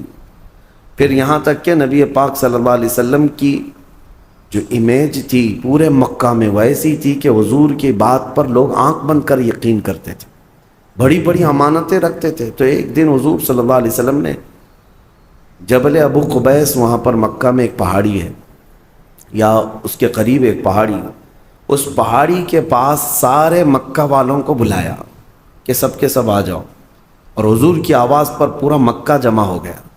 تب نبی پاک صلی اللہ علیہ وسلم نے ان سے ایک سوال کیا، کہا کیا تمہارا خیال ہے میرے متعلق اگر میں یہ خبر دے دوں کہ اس پہاڑ کے پیچھے ایک فوج ہے جو تمہیں مارنے کے لیے کھڑی ہے، تو تم کیا میری اس بات کا یقین کرو گے؟ مکہ والوں نے ایک آواز میں کہا تھا، ہم نے تمہارے بچپن سے لے کر اب تک کبھی جھوٹ سنا ہی نہیں، اگر آپ اس بات کی خبر دیتے ہیں تو ہم یقین ہی نہیں بلکہ اس سے لڑنے کی تیاری بھی کریں گے۔ نبی پاک صلی اللہ علیہ وسلم نے فرمایا جب تمہیں میری بات پر اتنا یقین ہے تو سنو، اللہ ایک ہے، اور میں اللہ کا آخری رسول ہوں، اور جن بتوں کے سامنے تم سر جھکاتے ہو یہ فضول ہے، یہ باطل ہیں۔ تو نبی پاک صلی اللہ علیہ وسلم کا جب یہ اعلان ہوا تو مجمع میں کھلبلی مچ گئی کہ ہمارے پرانے دین پر حملہ ہو گیا، ہمارے دھرم پر حملہ ہو گیا ہے۔ اور پھر اسی مجمع میں سے ایک شخص کھڑا ہوا اور اس نے سخت جملوں میں بات کہا، تباً لک یا محمد الہذا جمعتا، نعوذ باللہ، اس نے کہا برا ہو اے محمد تمہارے ہاتھ ٹوٹ جائیں، کیا تم نے اس کام کے لیے ہمیں یہاں جمع کیا تھا؟ یہ بولنے والا حضور صلی اللہ علیہ وسلم کا سگا چچا ابو لہب تھا۔ حضور پاک صلی اللہ علیہ وسلم کو زندگی میں سب سے پہلا برا جملہ کہنے والا یہی شخص تھا، کیونکہ اتنے سالوں میں کبھی کسی نے انگلی بھی نہیں اٹھائی، کبھی نہ اخلاق پر بات کی، نہ کسی نے سخت لہجے میں آپ سے بات کی۔ اخلاق کریمانہ وہ اعلیٰ معیار کے تھے۔ پہلی مرتبہ اس طرح کا کڑوا جملہ اور تان و تشنیع کے ساتھ گالی بھرا ہوا، نبی پاک صلی اللہ علیہ وسلم کے قلب اطہر پر یہ بات گراں گزری، بہت سخت ہوئی۔ لیکن اس مجمع سے حضور اکرم صلی اللہ تعالیٰ علیہ وسلم لوٹے تھے کہ ہاں تاریخ میں یہ ہے، اب جو لوگ ایمان لائے ان میں بچوں میں سب سے پہلے مولا علی کرم اللہ وجہہ الکریم، جب آپ کی عمر 9 سال کی تھی۔ بڑی عمر والوں میں سب سے پہلے ایمان لانے والے حضرت ابوبکر صدیق رضی اللہ عنہ، عورتوں میں سب سے پہلے ایمان لانے والی سیدہ خدیجۃ الکبریٰ رضی اللہ تعالیٰ عنہ، اور غلاموں میں سب سے پہلے ایمان لانے والے حضرت زید بن حارثہ رضی اللہ تعالیٰ عنہ، اور حضرت بلال حبشی رضی اللہ تعالیٰ عنہ کا بھی نام ہے۔ یہ لوگ سب سے پہلے ایمان لانے والوں میں ہیں، سب سے پہلے جو لوگ ایمان لائے۔ اب یہ وہ لوگ تھے، اس میں حضرت ابوبکر حضرت خدیجہ کو چھوڑے تو باقی تو سب ان کے حالات ایسے نہیں تھے کہ وہ پورے مکہ والوں سے پنگا لے لیتے، مقابلہ کر سکتے۔ کمزور لوگوں سے دین شروع ہوا، اور جو لوگ شروع میں اسلام میں داخل ہوتے تھے وہ غریب صحابہ تھے، کمزور تھے، لیکن ایمان اتنا مضبوط تھا کہ ہر مصیبت کے لیے وہ ڈٹے رہتے تھے، ہر بڑی سی بڑی مصیبت کو فیس کرنے کو تیار تھے۔ اب یہاں سے تبلیغ اسلام کا سلسلہ شروع ہوا۔ شروع کے سالوں میں نبی پاک صلی اللہ علیہ وسلم نے پوشیدہ طریقے سے ہی دعوت اسلام دی، پوشیدہ طریقے سے، یعنی بالکل اوپنلی دعوت نہیں دی جاتی تھی، تنہا ایک ایک شخص کو کنونس کرنا، جیسے حضرت ابو بکر صدیق کی دعوت پر حضرت عثمان غنی ایمان لائے، حضرت ابو بکر صدیق کی دعوت پر حضرت زبیر، حضرت طلحہ، یہ لوگ بھی ایمان لائے۔ تو یہ جو ایک دوسرے سے ایمان کا سلسلہ چلتا رہا، باضابطہ طور پر تبلیغ کب ہوئی؟ حضور اکرم صلی اللہ تعالیٰ علیہ وسلم ایک بازار میں تشریف لے گئے، وہاں پر لوگوں کے درمیان خطاب کر رہے تھے کہ ابو جہل درمیان میں آیا، پوری دھول اڑایا حضور پاک صلی اللہ علیہ وسلم پر، اور نہایت سخت جملوں میں کہنے لگا کہ لوگوں اس شخص کی بات مت سنو کہ یہ اس کا ذہنی توازن خراب ہو گیا، نعوذ باللہ، بڑے بڑے برے الفاظ کہتا ہوا۔ اب یہاں سے تکلیفوں کا دور بھی شروع ہو گیا، آزمائش کا دور۔ ایک بات یاد رکھیں، کوئی بھی مشن لے کر کے کھڑا ہونا معمولی نہیں اس دنیا میں، اور وہ بھی نبی پاک صلی اللہ علیہ وسلم نے ایسے پتھر دلوں کے سامنے وہ عظیم دین کو پیش کیا تھا۔ اب آپ اندازہ کر سکتے ہیں وہ لوگ کس قدر ایگریسو تھے، اسی سے آپ اندازہ کریں کہ حضور جیسے شخص کو جو لوگ اچھی طرح جانتے تھے اخلاق میں کیا ہیں، لیکن حضور جب حرم کعبہ میں آتے تو ان کے ساتھ کیا کیا کرتے تھے لوگ، کیا کیا کچرے ڈالے، بہت ساری چیزیں کی، یہاں تک کہ عقبہ بن ابی معیط نام کا ایک ظالم شخص ایسا ہے، حضور ایک بار مسجد حرم میں آئے تھے نماز ادا کرنے کے لیے، اس نے اپنا گمچھا جو رومال ہوتا ہے وہ حضور صلی اللہ علیہ وسلم کے گلے میں ڈال کر گول گھمانا شروع کیا، اور اتنا گھما کر کے کھینچا کہ حضور اکرم صلی اللہ علیہ وسلم کے گلے پاک پر سوجن آ گئی تھی۔ یہ سب معاملات حضور کے ساتھ ہوئے، اور جو صحابہ ایمان لائے تھے ان کی بڑی آزمائش تھی، بڑی آزمائش تھی۔ حضرت ابو فقیہہ ایک غلام تھے، ان کو ان کا آقا اتنا مارتا تھا، یہاں تک کہ راستے میں لے کر جا رہا تھا تو ایک جانور ہوتا ہے چھوٹا سا، اس جانور کو دیکھ کر کے اس نے کہا کہ تیرا خدا یہی تو نہیں ہے۔ اس وقت حضرت ابو فقیہہ کا ایمان دیکھیں، جیسے اس نے گستاخی کی، پکار پکار کر کہنے لگے اللہ ربنا، اللہ ربنا، ہمارا رب اللہ ہے، ہمارا رب اللہ ہے، وہ ایک ہے۔ وہ ظالموں کو جلانے کے لیے یہی اتنا ہی کافی تھا، اتنا ہی کافی تھا۔ اسی کو تو اقبال نے کہا ہے کہ یہ غریب صحابہ تھے لیکن ان کے چولہے ہلا کر رکھ چکے تھے، کمزور تھے لیکن ان کے لوگوں کی نیندیں حرام کر رکھی تھی، کہ ان کا داؤ ان پر نہیں چلتا تھا، وہ ڈرائے دھمکائے موب لنچنگ کیے لیکن صحابہ پر کچھ بھی اثر نہیں ہوتا تھا۔ اسی کو اقبال نے کہا تھا کفر دم توڑ دے گا ٹوٹی ہوئی شمشیر کے ساتھ۔ تمہارے پاس بڑے ہتھیار ہونے ضروری نہیں ہیں، ٹوٹی ہوئی شمشیر، ٹوٹی تلوار، فرماتے ہیں اقبال کفر دم توڑ دے گا ٹوٹی ہوئی شمشیر کے ساتھ، گر تم نکل آ جاؤ ایک بار نعرہ تکبیر کے ساتھ۔ وہ نعرہ تکبیر کس کا تھا؟ وہ صحابہ کا تھا، ہر گھڑی ہر لمحے۔ اب جو تکلیف اٹھائے ہوئے صحابہ ہیں ان کی ایک لسٹ ہے لمبی، کون کون سے صحابہ ہیں جنہوں نے اسٹرگل کیا ہے بہت سخت طریقے سے۔ اس میں حضرت ابو فقیہہ، حضرت بلال حبشی، حضرت خباب ابن الارت، حضرت خبیب ابن عدی، حضرت عمار بن یاسر جن کو آگ میں جلایا گیا تھا، آگ میں جلایا گیا، حضرت سیدہ سمیہ جن کو گھوڑے کے ٹانگوں میں باندھ کر کے دوڑایا گیا تھا، وہ بڑی عمر کی خاتون تھیں، ان کی شرمگاہ پر تیر مار کر کے انہیں شہید کیا گیا تھا۔ یہ اسلام کی سب سے پہلی شہیدہ ہے، سب سے پہلے شہید ہونے والی خاتون ہے۔ مکہ میں یہ جو اسٹرگل کا زمانہ شروع ہو گیا، تو اب میں آپ کو یہاں سٹیپ بائی سٹیپ عرض کروں گا۔ نبوت کے جو سال شروع ہوئے، پہلا سال، دوسرا سال، تیسرا سال، چوتھا سال، اس طرح سے 40 سال کی عمر پاک میں نبی پاک صلی اللہ علیہ وسلم نے اپنے نبوت کا اعلان فرمایا۔ آپ ایک بات یاد رکھیں، فرق محسوس کریں۔ بہت سارے لوگ یہ کہتے ہیں حضور 40 سال کی عمر میں نبی بنائے گئے، حضور نبی بنائے نہیں گئے۔ حضور نے تو فرمایا میں تو اس وقت بھی نبی تھا جب آدم علیہ السلام کو مٹی اور پانی میں گوندھا جا رہا تھا، وہ تو نبی اس وقت بھی تھے، اور نبی میرے آقا صلی اللہ علیہ وسلم اولین آخرین سب کے نبی ہیں، لیکن نبوت کا اعلان کرنے کا حکم 40 سال کی عمر میں ہو۔ اس کو ہمیشہ سے احتیاط کریں، بعض لوگ ایسے ہی بک جاتے ہیں کہ حضور کو 40 سال کی عمر میں نبوت ملی۔ نبوت ان کی زمانے سے تھی، لیکن اعلان کرنے کا حکم کب ہوا؟ 40 سال کی عمر میں۔ اب یہاں سے دور نبوت شروع ہوا، اب اس کو دور نبوت کہتے ہیں۔ 40 سال پہلے کی جو زندگی میں نے آپ کو رکھا وہ مختصراً وہ حضور کی ایک سیرت ایسی ہے جو آئیڈیل ہے، مثالی ہے۔ بچپنا، جوانی، شادی کے معاملات، تجارت کے معاملات 40 سال کی عمر تک، لیکن اب اصل جو یعنی پوری دنیا کے لیے اسوہ حسنہ ہے، جس کو قرآن نے کہا ہے لَقَدْ كَانَ لَكُمْ فِي رَسُولِ اللَّهِ أُسْوَةٌ حَسَنَةٌ، تمہارے لیے رسول اللہ کی زندگی بہترین آئیڈیل ہے، نمونہ ہے۔ اب وہ دور نبوت کو آپ کے سامنے رکھنا ہے۔ 23 سال تک، 40 سال کی عمر سے لے کر کے حضور اکرم صلی اللہ علیہ وسلم کی عمر جب 63 سال کی ہوئی، یہ پورا دور نبوت ہے۔ دور نبوت کو ہم 2 حصوں میں ڈیوائیڈ کرتے ہیں، ایک مکی حصہ ہے اور ایک مدنی حصہ ہے۔ 13 سال مکہ میں دور نبوت کے گزرے اور 10 سال مدینے میں دور نبوت کے گزرے۔ دونوں دور بہت الگ الگ ہے، ڈیفرنٹ ہے۔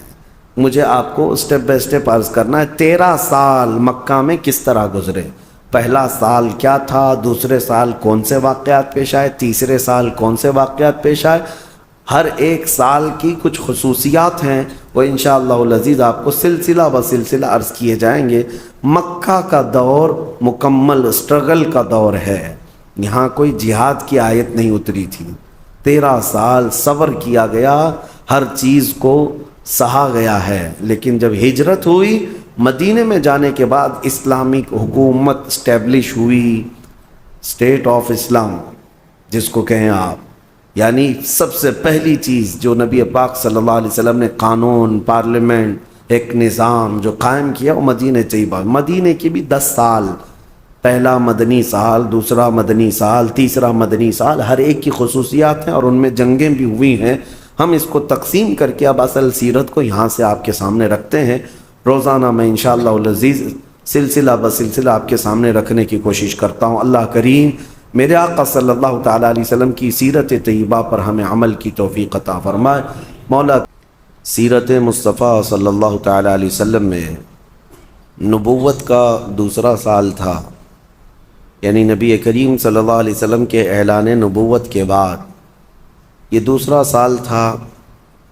جیسے کہ کل کی سیرت کے درس میں بیان میں نے عرض کیا تھا کہ مکہ والوں کی شدت بڑھ گئی تھی، وہ آپے سے باہر ہو چکے تھے اور جہاں غریب صحابہ کو پاتے تھے مارتے تھے۔ تکلیفیں اتنی بڑھ گئی تھیں کہ نبی پاک صلی اللہ تعالیٰ علیہ وسلم کو بھی اذیت دینا شروع کیا، جیسے کہ حضرت ابوبکر صدیق کو مارا، خود حضور پاک صلی اللہ علیہ وسلم پر بھی انہوں نے زیادتیاں کی۔ لیکن یہ تھا کہ کسی بھی صورت میں حضور کی تبلیغ رکتی نہیں تھی، انہوں نے ہر ہتھ کنڈا اپنایا، لیکن نبی پاک صلی اللہ تعالیٰ علیہ وسلم خاموش نہیں رہتے، پھر تبلیغ جاری ہی رہتی، چاہے وہ کسی کے گھر کے اندر ہو یا کسی قبیلے کے اندر ہو، یا کوئی قافلہ آ جائے تو اس کے اندر حضور کی دعوت دین جاری تھی۔ پھر مکہ کے تمام جہلا جتنے تھے، سرداران قریش بھی تھے، سبوں نے حرم میں بیٹھ کر کے ایک مشورہ کیا کہ آخر کیا بات ہے کہ ہمارے اتنے مارنے کے بعد، تکلیف دینے کے بعد ان کی تبلیغ رکتی کیوں نہیں ہے، یہ روکتے کیوں نہیں اپنے آپ کو، ڈر کے مارے اپنے آپ کو سرنڈر کرنا چاہیے یا بیک لے لینا چاہیے۔ سبوں کے دماغ میں یہ بات چل رہی تھی شاید محمد صلی اللہ علیہ وسلم مکہ کی سرداری چاہتے ہیں، یا ان کو کوئی یہاں پر حکومت قائم کرنی ہے، بادشاہ بننے کی خواہش ہوگی، ایسا کچھ مسئلہ ہوگا۔ تو سبوں نے طے کر کے ان میں سے ایک جو شخص تھا عتبہ بن ربیعہ، اس کو اپنا وکیل بنایا اور کہا کسی طرح محمد کے قریب ہو جاؤ اور ان کے دل میں موجود بات معلوم کر لو کہ آخر وہ کیوں اس قدر اس نئے دین کے لیے کمر بستہ ہیں۔ عتبہ بن ربیعہ آیا، حضور پاک صلی اللہ تعالیٰ علیہ وسلم کو تنہائی میں لے کر کے گیا اور بڑی میٹھی چپڑی باتیں کرنے لگا کہ محمد دل کھول کر کے ایک بار میرے پاس بیان کر دو کہ تم مکہ کی سرداری چاہتے ہو، سارے قبیلوں میں تم حاکم بن جاؤ، یا کوئی اپنی ایک نئی سلطنت قائم کرنے کا ارادہ ہے، یا پھر کسی بہت بڑے خاندان میں تمہیں شادی کرنے کا ارادہ ہے؟ ایک بار کھل کر کے میرے سامنے کہہ دو، خدا کی قسم میں پورے مکہ کو تمہارے زیر فرمان بنا دوں گا، سارے لوگوں کو تمہارا تابع کر دوں گا، بس تم یہ نئے دین والا جو مسئلہ ہے اس کو روک دو، اس چیز کو ختم کر دو، سب مل کر کے رہیں گے اور تمہاری جو خواہش ہے وہ پوری کی جائے گی۔ عرب کے سب سے بڑے خاندان کی لڑکی چاہیے، وہ آپ کو لا کر دے دی جائے گی۔ نبی پاک صلی اللہ تعالیٰ علیہ وسلم نے عتبہ بن ربیعہ کے جواب میں قرآن کی آیتیں پڑھنا شروع فرمایا۔ جب قرآن اتر رہا تھا، جب نبی پاک صلی اللہ علیہ وسلم کی زبان سے قرآن کی آیتیں نکلنے لگیں، میاں آج کوئی قاری قرآن پڑھتا ہے تو جاہل سے جاہل آدمی بھی مدہوش ہوتا ہے تلاوت سننے کے لیے۔ ایک تو وہ عرب تھے جن کو عربی آتی تھی، اور پلس اس پر قرآن ان کی زبان سے جن پر خود قرآن اترا ہو۔ نبی پاک صلی اللہ تعالیٰ علیہ وسلم جب بیان کرتے قرآن کی آیتیں، دل کھینچ لیتا ہے۔ اور جب عتبہ بن ربیع جو ان کا وکیل بن کر کے آیا تھا، وہ کٹر دشمن بھی تھا، حضور نے جب آیتیں تلاوت شروع کی تو اس کے دل پر ایسی ہیبت طاری ہو گئی، بہت زیادہ اس کا دل خوف سے لرزنے لگا اور اس کے جسم کے اندر کپ کپی طاری ہوئی۔ اس نے مجبوراً کہا کہ محمد اپنا یہ کلام روک دو، ورنہ یہ ساری چیزیں میں کنٹرول سے باہر ہو رہا ہوں، میں بے قابو ہو رہا ہوں یہ کلام کی جاذبیت سن کر کے۔ وہ آیا تھا منانے کے لیے، اور پھر اس کے بعد واپس لوٹا، اور جتنے وہاں پر بڑے بڑے روسا تھے سب کو جمع کر کے کہا، واللہ محمد کے پاس نہ کوئی شعر ہے، نہ کوئی جادو ہے، نہ کوئی کہانی ہے، ان کی زبان سے جو الفاظ نکلتے ہیں اس میں غضب کی تاثیر ہے۔ تو سارے لوگ کھڑے ہو گئے اور کہا، عتبہ تجھ پر بھی تو جادو نہیں چل گیا؟ تجھے ہم نے کس کام کے لیے بھیجا تھا اور تو وہاں سے متاثر ہو کر کے آیا؟ عتبہ نے کہا، میری بات سننا ہے تو سن لو، میرا مشورہ یہ ہے کہ محمد صلی اللہ علیہ وسلم کو اپنے حال پر چھوڑ دو، اگر ان کا یہ کلام اور ان کی یہ دعوت پورے عرب میں بھاری ہو گئی تو حصہ تو ہمارا ہی ہوگا، قریش کی ہی عزت بڑھے گی، قریش کی عزت بڑھے گی، ہمارے خاندان کے ہیں محمد صلی اللہ علیہ وسلم۔ اور اگر وہ پورے عرب کو قابو نہ کر سکے تو عرب خود ہی انہیں مار ڈالیں گے۔ تم کیوں یہ روز روز کے جھگڑے اور یہ روز روز کی موب لنچنگ، کسی کو پکڑنا مارنا، یہ سب کیوں کرتے ہو؟ چھوڑ دو ان کو اپنے حال پر۔ لیکن مکہ والے اس کا مشورہ نہیں تسلیم کیے۔ سبوں نے کہا کہ ہمیں یہ منظور نہیں، ہم اپنی طاقت کے بل بوتے ہر ایک کو روکیں گے۔ پھر اس کے بعد ان کی یہ اذیت کا سلسلہ شروع ہوا۔ نبی پاک صلی اللہ تعالیٰ علیہ وسلم کے تبلیغ جب نہیں رکتی تھی، اب دوسری میٹنگ ہوئی۔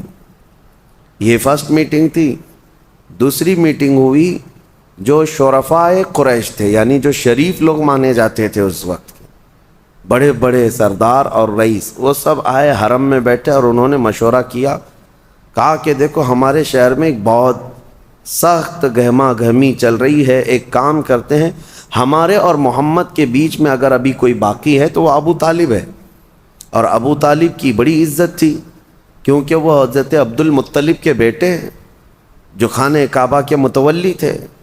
تو ابو طالب کے ہاں بہت بڑا ادب کا معاملہ ہوا کرتا، کیونکہ خانہ کعبہ کی چابی کے معاملات اور بھی دیگر معاملات ان کے خاندان میں ہوا کرتے۔ تو سبوں نے یہ مشورہ کیا کہ ہمارے اور محمد کے بیچ میں ابو طالب ہے، جا کر ابو طالب سے اس مسئلے میں بات کرتے ہیں، اگر وہ ہم بیچ میں سے ہٹ گئے تو ہم نپٹ لیں گے۔ تو بڑے بڑے جتنے لوگ تھے وہ سب آئے اور آ کر کے ابو طالب کے پاس، جبکہ ان کا بڑھاپا چل رہا تھا، جناب ابو طالب کے پاس آ کر کہنے لگے، ہم صرف آپ کی عزت کا خیال کرتے ہیں، آپ کے بڑھاپے کا احترام کرتے ہیں، اور آپ محمد صلی اللہ علیہ وسلم کی کفالت ابھی تک کر رہے ہیں، آپ ان کی حمایت میں ہیں، اور آپ دیکھ نہیں رہے ہیں کہ معاملات کتنے گرم ہوتے جا رہے ہیں، روزانہ کوئی نہ کوئی ہمارے گھروں سے جاتا ہے اور اسلام قبول کرتا ہے، اور ہمارے گھروں میں ایک عجیب سی کشمکش ہے۔ تو جناب ابو طالب کو انہوں نے دھمکی آمیز جملوں میں بھی کہا کہ اب ہماری تلواریں آپ کے اور آپ کے بھتیجے کے خلاف اٹھنے کو تیار ہیں۔ یہ پہلی مرتبہ تھا ان کی زندگی میں ایسا معاملہ آیا۔ تو جناب ابو طالب ان کے جانے کے بعد نبی پاک صلی اللہ علیہ وسلم کو بلاتے ہیں اور کہتے ہیں، اے میرے عزیز از جان، حضور سے وہ بڑی محبت کرتے، بہت پیار کرتے، کہا کہ میرے جان سے زیادہ عزیز بھتیجے، آج تک قریش کا بچہ بچہ میرا احترام کیا کرتا، آج بڑے بڑے لوگ آئے اور انہوں نے ایسے جملے کہے جن کو میں نے کبھی زندگی میں نہ سنا تھا نہ سوچا تھا، اب میں نے بھانپ لیا ہے کہ وہ ہمارے خلاف تلوار بھی اٹھانے والے ہیں، وہ ہمارے آگے کسی بھی حد تک جا سکتے ہیں۔ اس لیے میرا مشورہ یہ ہے کہ تم یہ دین کے کام کو، تمہارا جو نیا دین ہے، اس کو چند دنوں کے لیے سٹاپ کر دو، موقوف کر دو، روک دو۔ نبی پاک صلی اللہ تعالیٰ علیہ وسلم نے جناب ابو طالب کو اس حال میں دیکھا کہ آخری جو میرا حمایتی تھا میرے خاندان سے، اس کے پاؤں بھی اکھڑنے لگ گئے اب۔ تو حضور اکرم صلی اللہ علیہ وسلم نے ان سے کہا، اگر میری جان بھی چلی جائے تب بھی میں اس دین کے کام کو کبھی نہیں روک سکتا، یا تو میں اس دین کی دعوت پر نچھاور ہو جاؤں گا، میں قربان ہو جاؤں گا، یا اس دین کو پوری دنیا میں پہنچا کر رہوں گا۔ جب اتنا مضبوط ارادہ دیکھا جناب ابو طالب، تو دوسرے دن پھر آئے رؤسائے قریش، ایک دن پہلے جو بات کر کے گئے۔ اب یہ مزے کی بات ہے، سب آئے اور کہا کہ ہم نے آپ کو کل تک کی بات کی تھی اور ٹائم دیا تھا، کیا سوچا آپ نے؟ محمد اور آپ ہمارے درمیان صرف آپ ہیں، آپ ان کو ہمارے حوالے کر دیں، ہم نپٹ لیں گے۔ جناب ابو طالب کا بڑھاپا تھا، بڑھاپے کی عمر تھی، بال سفید ہو چکے تھے۔ اس وقت وہ کھڑے ہوئے اور سارے ان کے خاندان کے بڑے بڑے لوگ تھے، بوڑھے لوگ آئے ہوئے تھے، شرفا تھے اس وقت مکہ کے، سب کے سامنے انہوں نے کہا، سنو کان کھول کر، تم سب کے سب مل کر میرے ایک ہاتھ میں سورج لا کر رکھ دو، دوسرے ہاتھ میں چاند لا کر رکھ دو، تب بھی میں محمد تمہارے حوالے نہیں کروں گا، میں آخری سانس تک محمد کی حمایت میں رہوں گا، کھڑا رہوں گا۔ اور پھر واپس آئے، اپنے بھتیجے سے کہا، میرے عزیز جان، جیسے تمہیں مرضی ہے، جیسے تمہاری چاہ ہے، تم اپنے دین کے کام میں لگے رہو، تمہارا بوڑھا چاچا آخری سانس تک کھڑا رہے گا۔ یہ جناب ابو طالب کی حمایت ہے۔ اعلیٰ حضرت فاضل بریلوی رضی اللہ تعالیٰ عنہ نے لکھا ہے کہ اگر جناب ابو طالب کا ایمان ثابت ہوتا تو نبی پاک صلی اللہ علیہ وسلم کے صحابہ کیا، حضور کے خاندان کے چچاؤں میں بھی سب سے افضل مقام جناب ابو طالب کا ہوتا۔ حضرت عباس ایک جگہ، حضرت امیر حمزہ ایک جگہ، لیکن جناب ابو طالب کا جو مقام ہوتا، وہ اعلیٰ حضرت نے لکھا ہے کہ وہ بہت اعلیٰ مقام ہوتا، کیونکہ پل پل میرے آقا صلی اللہ علیہ وسلم کی کفالت میں زندگی گزاری۔ 8 سال کی عمر تھی حضور کی اس وقت سے لے کر حضور کی عمر 50 سال کی ہو گئی، تب تک جناب ابو طالب حضور صلی اللہ علیہ وسلم کی رفاقت میں رہے۔ بہرحال یہ نبوت کا دوسرا اور تیسرا سال تھا، اور اس کے بعد پھر تبلیغ اسلام جب بڑھتی گئی تو اب جو مدینے والے ایمان لائے یا باہر کے قبیلے جو ایمان لائے، وہ کس طرح سے حضور کی دعوت پر ایمان لائے، اگلے سلسلے میں انشاءاللہ عرض کریں گے۔ اللہ کریم حضور پاک صلی اللہ علیہ وسلم کی سیرت طیبہ کی جھلکیاں اور روشنیاں ہماری زندگیوں میں عطا فرمائے۔ وآخر صلی اللہ تعالیٰ علیہ وسلم کے زمانے نبوت کے مکی سالوں میں جب تیسرا چوتھا سال ہو گیا اعلان نبوت کا، جیسے کہ میں نے آپ کو بتایا، اسلام کی تبلیغ بڑھتی ہی گئی، باوجود ہزار مصائب کے، مشکلات کے، دعوت دین کہیں تھمتی نہیں تھی، اور نہ ہی لوگوں کے داخل ہونے کا سلسلہ کم ہوتا تھا۔ اور نبی پاک صلی اللہ تعالیٰ علیہ وسلم کے صحابہ جو آزمائش کے شکار تھے، اب ایک نئی آزمائش بھی ان کے سامنے تھی۔ جب 5واں سال آیا نبوت کا تو اس قدر تکلیفیں بڑھ گئی کہ سبوں نے نبی پاک صلی اللہ علیہ وسلم کی بارگاہ میں حاضر ہو کر کے عرض کیا کہ یا رسول اللہ صلی اللہ علیہ وسلم، کیا ہم حق پر نہیں ہیں؟ ہمیں اتنا مارا جاتا ہے، اتنی تکلیفیں دی جاتی ہے۔ بعض صحابہ وہ ہیں جن کو آگ میں لٹایا گیا ہے مکہ میں، اور بعض وہ ہیں جن کے ہاتھ، پیر، کان، ناک سب کاٹ کر کے مسلح کر دیا گیا ہے۔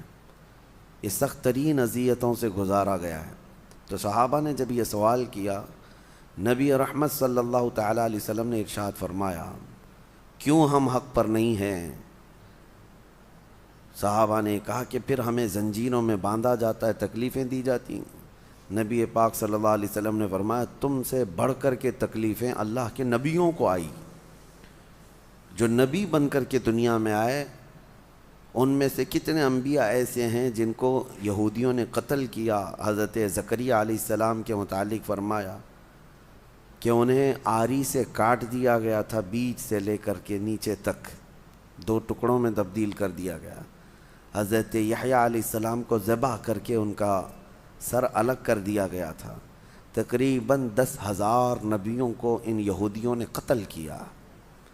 تو نبی پاک صلی اللہ تعالیٰ علیہ وسلم نے جب یہ بیان فرمایا تو صحابہ مطمئن ہوئے، اور پھر یہ ارشاد فرمایا جس کا جتنے اعلیٰ قسم کا ایمان ہوگا وہ اتنی آزمائشوں سے گزارا جائے گا۔ اور میں یہ بات بتا دوں آپ کو، نبیوں کے ایمان کے برابر کسی کا نہیں، اور پھر اس کے بعد رسول اللہ کے صحابہ کے ایمان کے برابر اب قیامت تک کسی کا ایمان نہیں ہوگا۔ ظاہر سی بات ہے آج جو ہم آزمائے جا رہے ہیں ان کی تکالیف کے سامنے یہ کچھ بھی نہیں ہے، کچھ بھی نہیں ہے۔ لیکن یہ سلسلہ اس وقت سے چلتا آیا تو پھر صحابہ نے عرض یہ کیا کہ یا رسول اللہ صلی اللہ علیہ وسلم ہمارے لیے کوئی راستہ عطا فرمائیں۔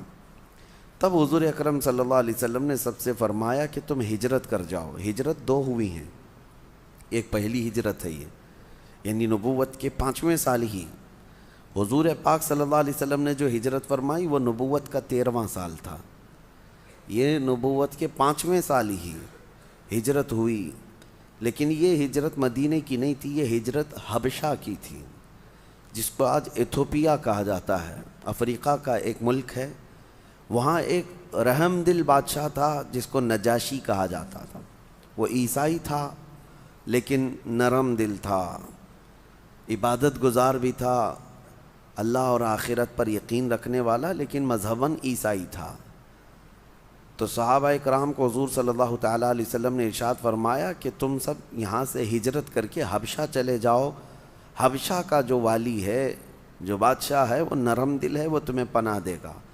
تو صحابہ اکرام کا ایک قافلہ نکلا، اس میں بڑے بڑے صحابہ ہیں، حضرت عثمان ابن عفان رضی اللہ تعالیٰ عنہ، حضرت عثمان غنی بھی اس میں تھے، حضور پاک صلی اللہ تعالیٰ علیہ وسلم کے اجلہ صحابہ میں سے حضرت جعفر طیار رضی اللہ تعالیٰ عنہ، جو مولا علی کرم اللہ وجہہ الکریم کے بھائی ہیں، یہ سب نکلے۔ تقریباً اس میں 70 صحابہ تھے۔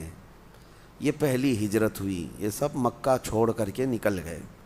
جتنے آزمائے جاتے تھے اور جتنے اللہ تبارک و تعالیٰ کی بارگاہ میں سبوں نے یہ عرض کیا کہ ان مصائب سے ہمیں آزادی مل جائے، ہجرت کیا۔ ہجرت کا جو ہے قرآن میں ذکر ہے، میں اس کو پھر کسی اور موقع پر عرض کرتا ہوں کہ جہاں تکلیفیں بڑھ جائیں بہت ساری تو وہاں مومن کے لیے ہجرت ہے۔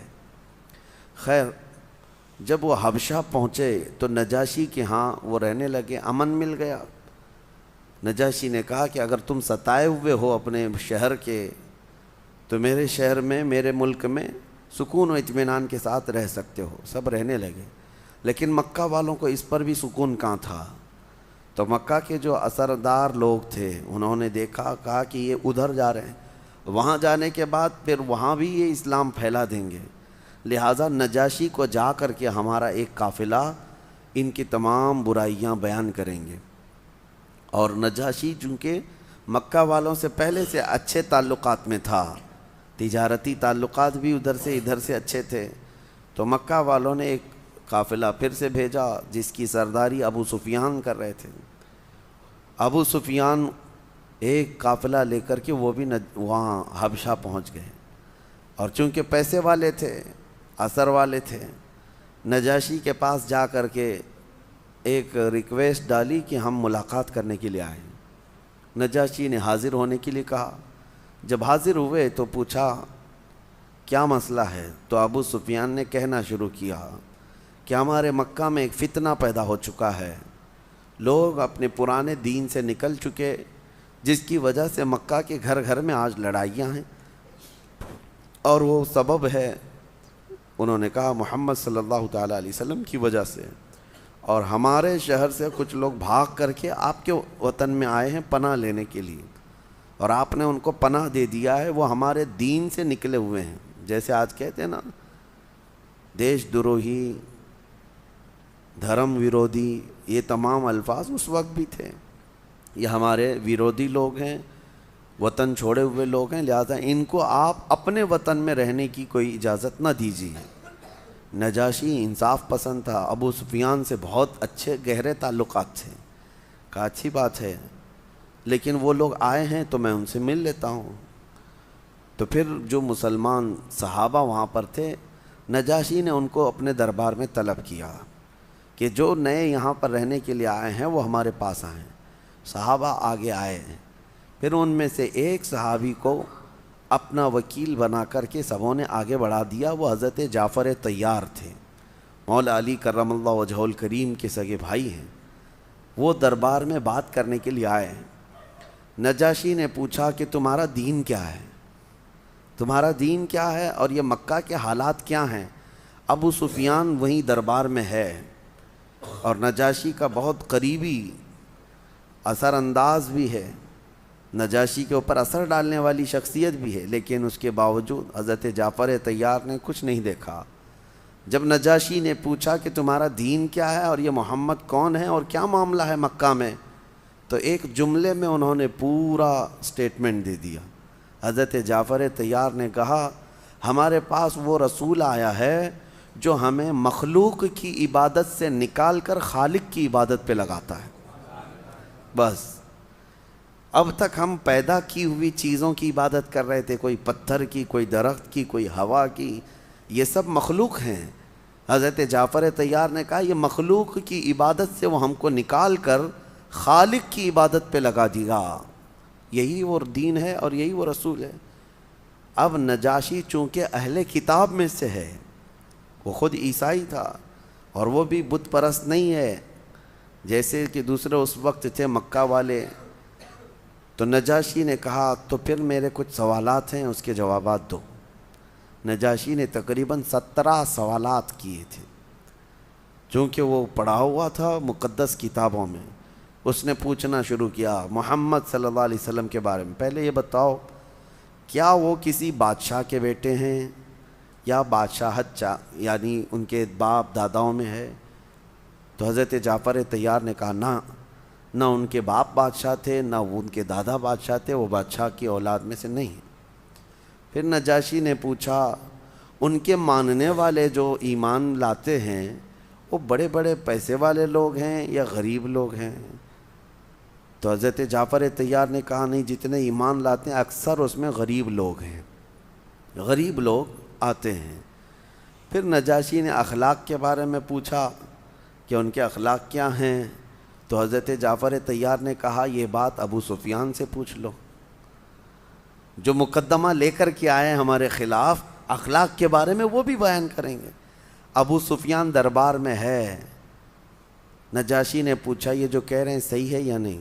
ابو سفیان یہ خود روایت کرتے ہیں، یہ بعد میں ایمان لائے.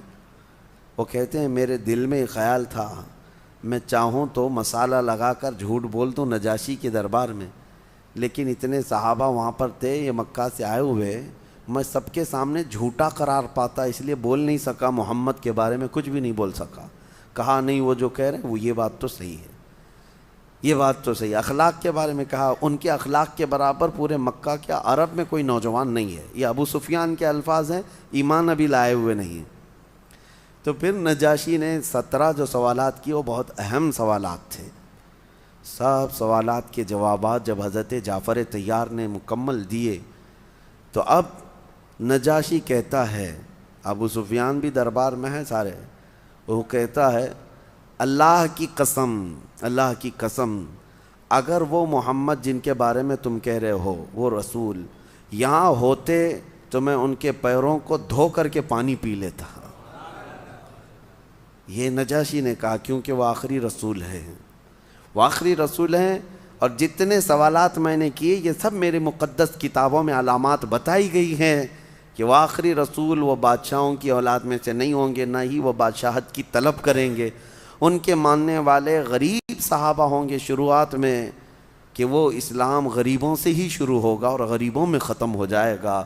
یہ تمام علامات پہلے سے تھیں۔ اس نے یہ بھی پوچھا تھا کیا وہ صدقہ لیتے ہیں؟ کہا نہیں، صدقہ نہیں لیتے۔ ہدیہ لیتے ہیں؟ ہاں ہدیہ لیتے ہیں۔ سب علامتیں جب فٹ ہو گئیں تو نجاشی نے صرف اتنا ہی نہیں کہا کہ وہ ان کے قدموں کو دھو کر پی لوں، بلکہ پھر اعلاناً یہ کہا کہ اے لوگو تم گواہ ہو جاؤ میں اس رسول پر ایمان لاتا ہوں۔ نجاشی جو وقت کا بادشاہ تھا، والی حبشہ تھا، غائبانہ طور پر وہ ایمان بھی لے آئے، اور اس کے بعد ابو سفیان بغیر کسی حصول کے واپس مکہ شرمندگی کے ساتھ آئے۔ مکہ والوں سے آ کر کہا، مکہ والوں نے پوچھا کیا ہوا؟ کہا محمد کا جادو تو وہاں بھی چل گیا۔ نعوذ باللہ من ذالک، یہ آج بھی اسی بات پر اڑے ہوئے رہتے ہیں کہ جہاں کہیں حقانیت ظاہر ہو جائے ان کو لگتا ہے یہاں پہ بھی جادو چل رہا ہے، وہاں پہ بھی جادو چل رہا ہے۔ بہرحال پھر نجاشی وہ ایسے مومن کہ ان کا انتقال ہوا، لیکن حضور صلی اللہ علیہ وسلم سے ان کی ملاقات کبھی نہیں ہوئی۔ صحابہ کے دور میں تھے، حضور کے دور میں رہے، لیکن نبی پاک صلی اللہ تعالیٰ علیہ وسلم سے ملاقات نہیں ہوئی، لہٰذا ان کو صحابہ میں نہیں شامل کیا گیا۔ صحابی نہیں ہے لیکن مقام بہت بلند ہے، جیسے حضرت اویس قرنی۔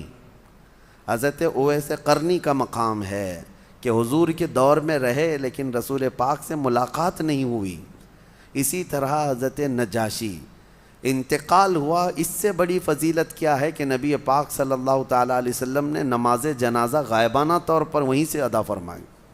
جب نجاشی کا انتقال ہوا، نبی پاک صلی اللہ تعالیٰ علیہ وسلم نے اپنے ہی وطن میں غائبانہ ان کی نماز جنازہ بھی ادا کی۔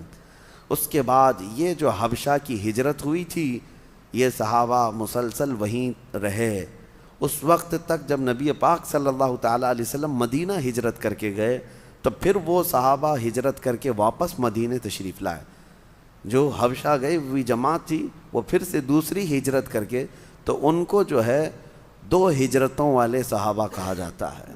تو یہ مکہ مکرمہ کی اذیتیں اور تکلیفیں جو ہوئیں، 5واں سال تھا۔ اب جب 7واں سال ہوا نبوت کا، اس وقت جو ہے میں بھی وہ تبلیغ اسلام کے طرق کے اوپر نہیں آیا کہ ہر سال کس طرح صحابہ ایمان لاتے رہے، یعنی لوگ اسلام میں داخل ہوتے۔ مدینہ طیبہ سے لوگ آتے تھے، پہلے 12 لوگ آئے، حضور پاک صلی اللہ تعالیٰ علیہ وسلم پر وہ ایمان لائے، پھر 70 کی جماعت آئی، پھر وہ سب کے سب ایمان لائے، واپس مدینہ گئے، وہاں مدینہ میں گھر گھر میں لوگوں کو دعوت دی۔ مدینہ میں آلریڈی اسلام پھیل چکا تھا، لیکن نبی پاک صلی اللہ علیہ وسلم ابھی مدینہ گئے نہیں تھے، مکہ ہی میں تھے۔ اسی دوران پھر مکہ والوں نے، دیکھیں ظلم کی ایک حد ہوتی ہے، ایک لمٹ ہوتی ہے، انہوں نے ہر لمٹ کراس کر دی تھی۔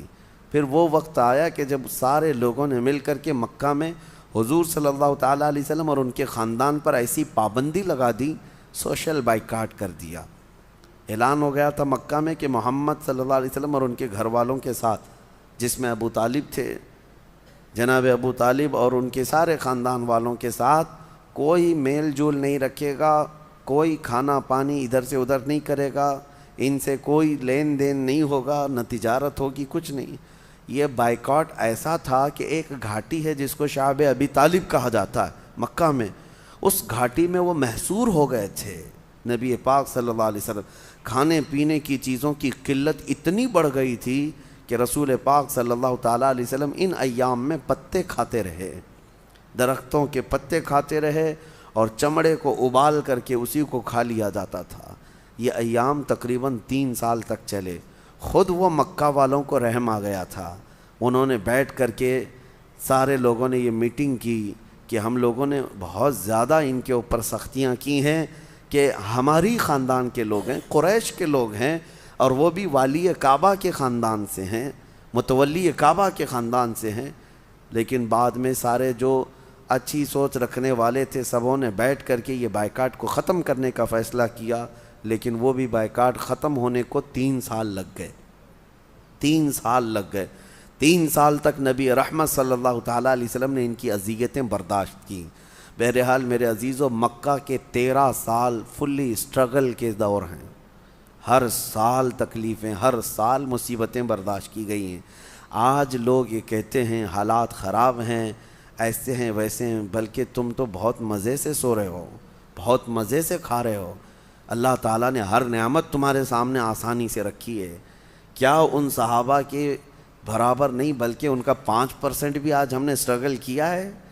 کون روکتا ہے ہمیں مسجد آنے سے؟ کون روکتا ہے ہمیں حق بات کرنے سے آج؟ لیکن لوگ ایک گانا گاتے رہتے ہیں، عادت سی ہو گئی ہے کہ ظالموں کی حکومت ہے، آزادی نہیں ہے، فلاں ہے، یہ سب ہیلے بہانے ہیں۔ بہرحال اکا دکا جو وارداتیں ہوتی ہیں، تکالیف ہوتی ہیں، یہ ہم سب کے لیے عبرت ہے، ہم سب کے لیے عبرت ہے۔ ابھی جس طرح سے یہ بھگوا داری لوگ یا آتنکی لوگ جو ہمارے ملک میں یا دیگر پوری دنیا بھر میں دہشت پھیلا ہوئے ہیں، داڑھی والوں سے تکلیف ہے، ٹوپی والوں سے تکلیف ہے، اکیلا پاؤ تو انہیں مار دے۔ ابھی جیسے کہ جو حالات ہمیں پہنچ رہے ہیں کہ کسی مسجد کے امام کو انہوں نے مارا، داڑھی کاٹ دیا، یہ ساری چیزیں نئی نہیں ہے ہمارے لیے، یہ کوئی نیو بات نہیں ہے۔ 1400 سال سے اسلام یہ دیکھتا چلا آیا ہے۔ لیکن مومنوں، ان تمام چیزوں سے گھبرانا نہیں ہے، بلکہ اپنے نبی پاک صلی اللہ تعالیٰ علیہ وسلم کی سیرت پڑھ لو، سینہ چوڑا ہو جائے گا۔ اور ہمیشہ میں یہ کہتا ہوں میرے عزیزو، اس کو لوگ آپشنلی سمجھتے ہیں، حضور کی سیرت، یہ کوئی میں کہانی نہیں سنا رہا، یہ کہانی نہیں سنا رہا، یہ قرآن کا حکم ہے۔ قرآن کا حکم ہے کہ تمہیں رسول پاک کی سیرت دیکھنا ضروری ہے، کیونکہ تمہارے لیے وہی آئیڈیل ہیں۔ اور مسلمان اگر نبی پاک کی سیرت کو نہیں جانتا اور نہیں سیکھتا تو پھر کس کی سیرت سیکھنے جائے گا؟ کس کے اخلاق سیکھے گا؟ تو سیرت مصطفیٰ صلی اللہ تعالیٰ علیہ وسلم کو جاننا ہر مسلمان کے لیے ضروری ہے، ہر مسلمان کے لیے۔ بغیر اس کا اسلام پہ عمل ہو ہی نہیں پائے گا۔ مجھے بتاؤ، تم نماز پڑھتے ہو، آج اللہ کا حکم ہے، لیکن کھڑے ہوتے ہو، ہاتھ اٹھاتے ہو، باندھتے ہو، رکوع میں جاتے ہو، سجدے میں جاتے ہو، یہ طریقہ قرآن میں کہاں ہے؟ کہاں ہے قرآن میں؟ اللہ نے فرمایا اقیم الصلاۃ، تم نماز قائم کرو، لیکن تمہیں نماز قائم کرنا کیسے ہے یہ سیرت مصطفیٰ سے پتہ چلے گا۔ یہ میرے آقا کی سیرت پڑھنی پڑے گی کہ میرے آقا ایسے کھڑے ہوتے، ایسے جھکتے، ایسے سجدے میں جاتے۔ تو نبی پاک صلی اللہ علیہ وسلم کی سیرت کو ہٹاؤ تو دین کھوکھلا ہے، دین میں پھر کچھ نہیں رہے گا۔ تمہیں ہر چیز کا اگر تفصیلی جواب چاہیے تو نبی پاک صلی اللہ علیہ وسلم کی سیرت ضروری ہے۔ لوگوں کو ایسا لگتا ہے کہ یہ کوئی آپشنلی چیز ہے، نہیں، یہ ہمارے لیے فرض عین ہے، ہر مسلمان کے لیے سیرت مصطفیٰ سیکھنا۔ اللہ کریم ہمیں نبی پاک صلی اللہ علیہ وسلم کی سیرت پر چلائے اور آخری سانس تک میرے آقا صلی اللہ علیہ وسلم کے سچے غلاموں میں ہمارا شمار فرمائے۔ نبی پاک صلی اللہ تعالیٰ علیہ وسلم کی مکی زندگی کا 6واں سال تھا، 5 سال گزر گئے تھے، 6 اور 7ویں سال چونکہ 70 صحابہ اکرام ہجرت کر چکے تھے حبشہ کی طرف، اور جو بچے تھے مکہ میں وہ بھی بڑی مشقتوں کے ساتھ رہ رہے تھے، تکلیفوں کے ساتھ رہ رہے تھے۔ ایک وقت ایسا آیا کہ حضرت ابوبکر صدیق رضی اللہ تعالیٰ عنہ وہ اکیلے تنہا مکہ سے نکل پڑے۔ یہ حضور پاک صلی اللہ علیہ وسلم کی نبوت کا 6واں سال ہے۔ وہ اکیلے مکہ چھوڑ کر جا رہے تھے، اس لیے کہ مکہ والے بہت سخت اذیتیں دے رہے تھے، نہ قرآن پڑھنے دیتے تھے، نہ ہی شعائر اسلام پر عمل کی کوئی صورت تھی۔ تو جب مکہ سے باہر نکل کر جا رہے تھے تو ایک بہت بڑا پہلوان، نامی گرامی، ابن دغنہ اس کا نام تھا، اس نے دیکھا، پوچھا ابوبکر کہاں جا رہے ہو؟ کہا کہ میں مکہ چھوڑ کر جا رہا ہوں اور کسی اور جگہ آباد ہو جاؤں گا۔ اس نے کہا تم جیسا آدمی اگر مکہ میں نہ رہے تو پھر کس کو رہنے کا حق ہے؟ تم سب سے شریف آدمی ہو مکہ کے، ہم سب آپ کا احترام کرتے ہیں۔ اس نے کہا کہ آپ واپس مکہ چلیں، میں آپ کو اپنی پناہ میں رکھتا ہوں، میں امان دیتا ہوں۔ اس وقت کا نظام یہ تھا کہ اگر کوئی آدمی کسی کی پناہ لیتا ہے یا کسی کو امان دیتا ہے تو اس کا مطلب یہ تھا کہ پھر دوسرا کوئی آدمی اس سے لڑنے آتا تو جو پناہ دیا ہوا آدمی ہے وہ پورے اپنے خاندان کے ساتھ اس کا مقابلہ کرتا۔ تو یہ مکہ کا رواج تھا۔ تو ابن دغنا چونکہ بہت ہی مشہور آدمی تھا اور پہلوان بھی تھا، اس نے امان دیا اور کہا واپس چلو۔ حضرت ابو بکر صدیق واپس آئے تو مکہ والوں نے پوچھا کہ ان کو کیوں لے آئے؟ ان کے قرآن پڑھنے سے فتنہ ہو رہا ہے، ہمارے گھر والے بچے اور سب لوگ جو ہے ان کی طرف مائل ہو جاتے ہیں۔ تو ابن دغنا سے سارے مکہ والوں نے کہا اب تو نے ان کو پناہ دی ہے تو ٹھیک ہے، بس ان کو اتنی بات کہہ دے کہ یہ اگر قرآن پڑھنا ہے تو آہستہ آواز میں اپنا پڑھ لیں۔ حضرت ابو بکر صدیق سے اس نے کہا کہ سب کچھ معاملات صحیح رہیں گے، آپ جب اپنا قرآن پڑھیں تو آہستہ سے پڑھ لیں۔ حضرت ابو بکر صدیق رضی اللہ تعالیٰ عنہ اپنے گھر کے باہر بالا خانے میں یا نیچے بیٹھتے اور جب تلاوت شروع کرتے تو تلاوت ہوتے ہوتے آواز بڑھ جاتی تھی، اور جیسے ہی آپ کی آواز بڑھتی آس پاس کے سب لوگ جمع ہو جاتے تھے وہ میٹھا کلام سننے کے لیے۔ اس میں جاذبیت ایسی تھی، کھچاؤ تھا قرآن کی آیات میں، جو سنتا تھا کھڑا ہو جاتا تھا۔ پھر بھیڑ لگنے لگ گئی حضرت ابو بکر صدیق کی تلاوت پر، مکہ والوں نے بڑا پریشان کیا۔ پھر حضرت ابو بکر صدیق کے متعلق ابن دغنا سے آ کر شکایت کی کہ پھر یہ وہی کام کر رہے ہیں۔ ابن دغنا نے دوبارہ کہا کہ ابو بکر اپنی آواز کو پست کر لو، لوگ فتنے میں مبتلا ہیں۔ تو حضرت ابو بکر صدیق نے بات سن لی۔ اس کے بعد پھر دوسرا دن آیا، آپ نے جب تلاوت شروع کی تو پھر ویسی بلند آواز ہونے لگی۔ ابن دغنا پھر آیا، مکہ والوں نے شکایت کی کیونکہ آپ کی تلاوت سے کوئی نہ کوئی مسلمان ضرور ہوتا، قرآن کی آپ تلاوت کرتے اور لوگ متاثر ہوتے تھے۔ اس نے آ کر کہا کہ ابو بکر میں نے اتنی مرتبہ تم سے کہا ہے کہ یہ تمہارے قرآن کی تلاوت سے مکہ والوں میں بڑا عجیب معاملہ ہے۔ حضرت ابو بکر صدیق نے کہا ابن دغنا تو اپنی پناہ اپنے پاس رکھ، تیری امان تیرے پاس رکھ، میں اللہ کی امان میں کافی ہوں۔ اس نے کہا کہ میں اپنی امان اٹھا لیتا ہوں۔ حضرت ابو بکر صدیق نے کہا مجھے اس کی کوئی پرواہ نہیں۔ وہ ایسے سخت ترین حالات میں قرآن پر ایسے عمل کرتے رہے، انہیں کسی کے پناہ کی اور کسی کے امان کی بھی حاجت نہیں تھی۔ یہ واقعات تھے چھٹے سال کے نبوت کے، اور ایک بہت بڑا معاملہ جو پیش آیا، بڑا جو معاملہ جس کو کہتے ہیں کہ ایک اچانک ایک ٹرننگ پوائنٹ مکہ والوں میں، اور جو وہاں پر مسلمان تھے، غریب صحابہ تھے، ان میں جو ایک الگ ٹرننگ پوائنٹ آیا ہے، یہ ہجرت حبشہ سے پہلے کی بات ہے۔ ہجرت حبشہ سے پہلے کی بات ہے، حبشہ جو صحابہ ہجرت کر گئے وہ بعد کی بات ہے۔ اس سے پہلے کا یہ مسئلہ میں آپ کو بتا رہا ہوں کہ دو بہت بڑی طاقتیں جو مکہ میں تھیں وہ دونوں ایمان لائے، ایک حضرت امیر حمزہ اور دوسرے حضرت عمر ابن خطاب۔ دونوں پہلوان مانے جاتے تھے اور دونوں کے ایمان لانے کا سبب کچھ اور ہی تھا۔ ایک دن رسول کریم صلی اللہ علیہ وسلم حرم پاک میں اندر گئے تھے، خانہ کعبہ کے پاس۔ ابو جہل اپنے ساتھیوں کے ساتھ وہاں بیٹھا، ٹھٹا کرتا رہا، مذاق کرتا رہا، اور نبی پاک صلی اللہ علیہ وسلم کو خانہ کعبہ کے پاس گھسیٹا، اور حضور کو اس نے مار توڑ بھی کیا، زد و کوب کیا، گالی گلوچ کیا۔ نبی پاک صلی اللہ علیہ وسلم حرم سے باہر تشریف لے آئے۔ امیر حمزہ شکار کرنے کے بڑے شوقین تھے، وہ اس وقت بڑے پہلوان مانے جاتے، اور ایک نسبت حضور اکرم صلی اللہ علیہ وسلم کے ساتھ ان کی تو چچا ہونے کی ہے ہی، کہ وہ حضور کے سگے چچا ہیں، حضور کے سگے چچا ہیں، لیکن دوسری ایک نسبت یہ بھی ہے کہ وہ حضور کے رضائی بھائی بھی ہوتے ہیں۔ یعنی حضور صلی اللہ علیہ وسلم نے جس خاتون سے دودھ پیا حضرت صہیبہ، اسی حضرت صہیبہ سے حضرت امیر حمزہ نے بھی دودھ پیا۔ تو نبی پاک صلی اللہ علیہ وسلم کے چچا بھی ہیں اور دودھ شریک بھائی بھی ہیں، بڑی قربت بھی تھی۔ وہ ایک شکار سے واپس آ رہے تھے، بیچ راستے میں مکہ میں جیسی داخل ہوئے، لوگوں نے کہا حمزہ تمہارے بھتیجے محمد کے ساتھ آج ابو جہل نے بڑا برا حال کیا، ان کے ساتھ مار توڑ کیا، گالی گلوچ کیا۔ حضرت امیر حمزہ نے وہیں سے سفر ابھی گھر نہ پہنچے، نہ ہی حضور سے ملاقات کی، سیدھے حرم میں آئے۔ ابو جہل اپنے وہی گھنٹالوں کے ساتھ بیٹھا ہوا تھا، گرو گھنٹالوں کے ساتھ۔ حضرت امیر حمزہ سیدھے گئے اور اس کا دامن پکڑ کر کھینچتے ہوئے اس کو صحن میں لایا، اور اپنی تلوار کی ڈھال جو تھی اس سے اتنا مارا کہ اس کا سر پھٹ گیا، اور خوب اس کو لاتوں سے اور گھونسوں سے مارا، کوئی بچانے والا نہیں تھا ابو جہل کو، اور کہا کہ تو میرے بھتیجے محمد صلی اللہ علیہ وسلم کو کیا صرف یتیم سمجھ کر کے گالیاں دیتا ہے؟ جب تک حمزہ زندہ ہے تو ان کی طرف انگلی بھی نہ اٹھانا، ان کی طرف سختی کا معاملہ ہرگز نہ کرنا، ورنہ میں مقابلے کے لیے ہر گھڑی تیار ہوں۔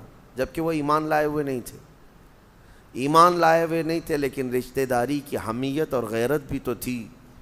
اور اس کے بعد لوگوں نے کہا حمزہ تمہیں پتہ ہے تمہارا بھتیجا کیا کر رہا ہے؟ حضرت امیر حمزہ نے کہا وہ جو کر رہا ہے اپنی جگہ پر، لیکن ابو جہل نے جو کیا اس کو کوئی نہیں سرائے گا۔ ابو جہل نے خود ہی لوگوں سے کہا چھوڑ دو حمزہ کو، ان کی رشتہ داری اور ان کی غیرت کی بات ہے، انہوں نے یہ کر دیا۔ واپس امیر حمزہ آئے نبی پاک صلی اللہ علیہ وسلم سے ملاقات کے لیے، حضور غمگین تھے۔ آتے ہی انہوں نے کہا میں نے آپ کا بدلہ لے لیا ہے، سنا ہے کہ ابو جہل نے آپ کے ساتھ بدتمیزی کی ہے، لیکن میں نے اس کو خوب مارا ہے۔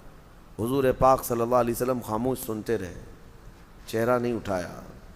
امیر حمزہ نے کہا کیا آپ ابھی نہیں مسکرائیں گے؟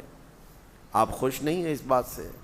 نبی پاک صلی اللہ علیہ وسلم نے فرمایا میں خوش اس وقت ہوں گا جب آپ کلمہ طیبہ پڑھیں گے۔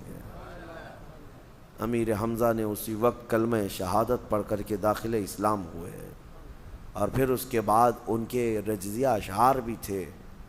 وہ اتنا فخر کرتے تھے کہ اپنے ایمان لانے پر حضرت امیر حمزہ واپس حرم میں آئے اور چیخ چیخ کر کے بیان کیا کہ اللہ تعالیٰ نے میرے دل کو ہدایت دے دی اور میں سچے ایمان پر آ چکا ہوں۔ یہ امیر حمزہ رضی اللہ تعالیٰ عنہ کا ایمان تھا، اور نبی پاک صلی اللہ تعالیٰ علیہ وسلم کے ساتھ رہنے لگے، اور ایسے ساتھ جیسے ایک باڈی گارڈ ہوتا ہے حفاظت کے لیے۔ اور یہی وہ دور تھا جب ابو جہل نے اپنے بھانجے عمر ابن خطاب کو بہت زیادہ سکھایا۔ حضرت عمر فاروق جو ہے وہ ابو جہل کے بھانجے ہیں، ابو جہل ماموں لگتا تھا، ورغلایا، بہت بھڑکایا، اور پھر کہا کہ تمہاری پہلوانی اور جوانی کس کام کی، دیکھے نہیں ایک صحابی وہی دین سے نکلا ہوا آدمی مکہ میں ایسا آیا ہے جو ہمارے دین کو جھٹلاتا ہے، ہمارے آبا و اجداد کو سب غلط ٹھہراتا ہے، اور ایک نیا دین لے کر آیا ہے۔ عمر فاروق کو غیرت آئی، جوش آیا، اور تلوار لے کر نکل پڑے کہ ٹھیک ہے میں اس صحابی کا کام تمام کرتا ہوں۔ بیچ راستے میں ایک صحابی حضرت نعیم اور نعیم دونوں کہا گیا ہے، ان سے ملاقات بھی، پوچھا کہاں جا رہے عمر؟ کہا میں اس صحابی محمد کا قتل کرنے جا رہا ہوں۔ انہوں نے دیکھا عمر بڑے غیظ و غضب میں ہے، جلال میں ہے اور غصے میں ہے، اور یہ جب غصے میں آتے ہیں تو مکہ والوں کو معلوم تھا کہ یہ بہت سخت ترین آدمی ہے، پہلوان ہے۔ انہوں نے راستہ کاٹنے کے لیے ایک راز کی بات تھی وہ بتا دیا، حضور تک یہ نہ جائے اس کے لیے وہ حضرت نعیم نے کہا کہ تمہیں پتہ ہے عمر تم جس کو قتل کرنے جا رہے ہو اس کے عشق میں، اس کے محبت میں تمہاری سگی بہن اور بہنوئی بھی تو مبتلا ہیں، وہ بھی تو مسلمان ہوئے ہیں۔ تو انہوں نے جیسی یہ کہا حضرت عمر کی غیرت جاگ گئی، کہا میرے گھر میں ہو رہا ہے یہ سب، میری بہن نے کلمہ پڑھا ہے؟ کہاں جا کے دیکھو۔ ان کی بہن حضرت فاطمہ بنت خطاب وہ پہلے سے ایمان لائی ہوئی تھی۔ عمر ابن خطاب وہیں راستے سے پلٹ گئے اور اپنی بہن کے گھر گئے، دیکھا گھر بند تھا، دروازہ بند تھا، لیکن اندر سے قرآن پڑھنے کی آواز آ رہی تھی۔ ایک صحابی حضرت خبیب یہ ان کے گھر میں تھے اور دونوں کو، شوہر اور بیوی کو قرآن پڑھا رہے تھے۔ جیسے ہی حضرت عمر دروازہ کھٹکھٹانے لگے آواز بند ہو گئی، وہ حضرت خبیب کو انہوں نے اندر چھپا دیا۔ دروازہ کھولا، کھولتے ہی اندر آئے اور آؤ دیکھا نہ تاؤ، اپنے بہنوئی کو گرا کر مارنا شروع کر دیا۔ ان کے بہنوئی سعید بن زید، ان کو اتنا مارا، بہت مارا۔ ان کی بہن بیچ میں بچاؤ کے لیے آئی تو اپنی بہن کو بھی مارا، ناک پھوڑ دیا مار کر کے، بہن اور بہنوئی کو زخمی کر دیا۔ اور اس کے بعد پھر جب خود کو رحم آیا کہ میں نے اپنے بہن اور بھائی کو اتنا مارا ہے، اٹھے تھک کر کے، بعد میں پھر اپنی بہن سے پوچھتے ہیں اچھا ٹھیک ہے چھوڑ دو، جو کلام تم لوگ میرے آنے کے وقت یہاں سن رہے تھے وہ کلام سناؤ، کون سا کلام ہے؟ جیسی حضرت عمر نے یہ کہا، حضرت خبیب جو چھپے ہوئے تھے اندر وہ باہر آ گئے، کہا کہ میں سناتا ہوں، لیکن حضرت عمر کی بہن کے ایمان اور ان کی غیرت کو دیکھیں، صحابہ کا کیسا ایمان تھا، ڈر اور خوف سب ایک طرف، تکلیفیں اور مصیبتیں سب ایک طرف۔ بہن نے کہا آپ کو اس کلام کو سننا ہے تو آپ کو پاک ہونا پڑے گا، آپ پہلے پاک ہو جائیں، پاک ہو جائیے۔ اس کے بعد انہوں نے جس طرح کی پاکی تھی پاکی حاصل کی، کہا کہ مجھے سناؤ وہ کلام۔ تو حضرت خبیب نے پڑھنا شروع کیا سورہ طٰہٰ کی آیتیں، طٰہٰ ما انزلنا علیک القرآن لتشقیٰ الا تذکرۃ لمن یخشیٰ۔ یہ آیتیں تقریباً انہوں نے کئی آیتیں پڑھی، حضرت عمر مست ہو گئے، جھومتے رہ گئے۔ کلام پاک کی ان آیات بینات کا اثر دل پر ہونے لگا، اور اس کے بعد کہتے ہیں میں محمد سے ملنا چاہتا ہوں۔ تو حضرت سعید بن زید جو بہنوی تھے وہ حضرت خبیب ان کو لے کر کے چلے۔ نبی پاک صلی اللہ تعالیٰ علیہ وسلم اس وقت بھی حضرت زید بن ارقم کے گھر میں تھے، اور حضرت امیر حمزہ دروازے پر پہرا دے رہے تھے، وہ پہلے ایمان لائے ہوئے۔ تو حضرت عمر تلوار لٹکائے تیزی سے آنے لگے، تو امیر حمزہ نے بھی تلوار نکال لی۔ اندر سے آوازیں آنے لگ گئی کہ عمر آ رہا ہے، عمر آ رہا ہے، پتہ نہیں کیا ہونے والا ہے۔ تو حضرت امیر حمزہ نے چیخ کر کہا عمر آ رہا ہے، تو حمزہ بھی کھڑا ہے، اور یہ کہا کہ اگر اس کی نیت اچھی ہے تو میں استقبال کروں گا، اور اگر بری نیت لے کر کے آ رہا ہے تو میری تلوار سے وہ بچ کر نہیں جائے گا۔ امیر حمزہ دروازے پر تان کر کھڑے تھے۔ نبی پاک صلی اللہ علیہ وسلم اندر حجرے سے آواز لگاتے ہیں امیر حمزہ کو کہ آپ اپنی تلوار نیچی کر لیں، اس لیے کہ اللہ نے مجھے یہ حکم فرمایا کہ عمر آپ کے پاس آئے گا اور اسلام کے ساتھ آئے گا۔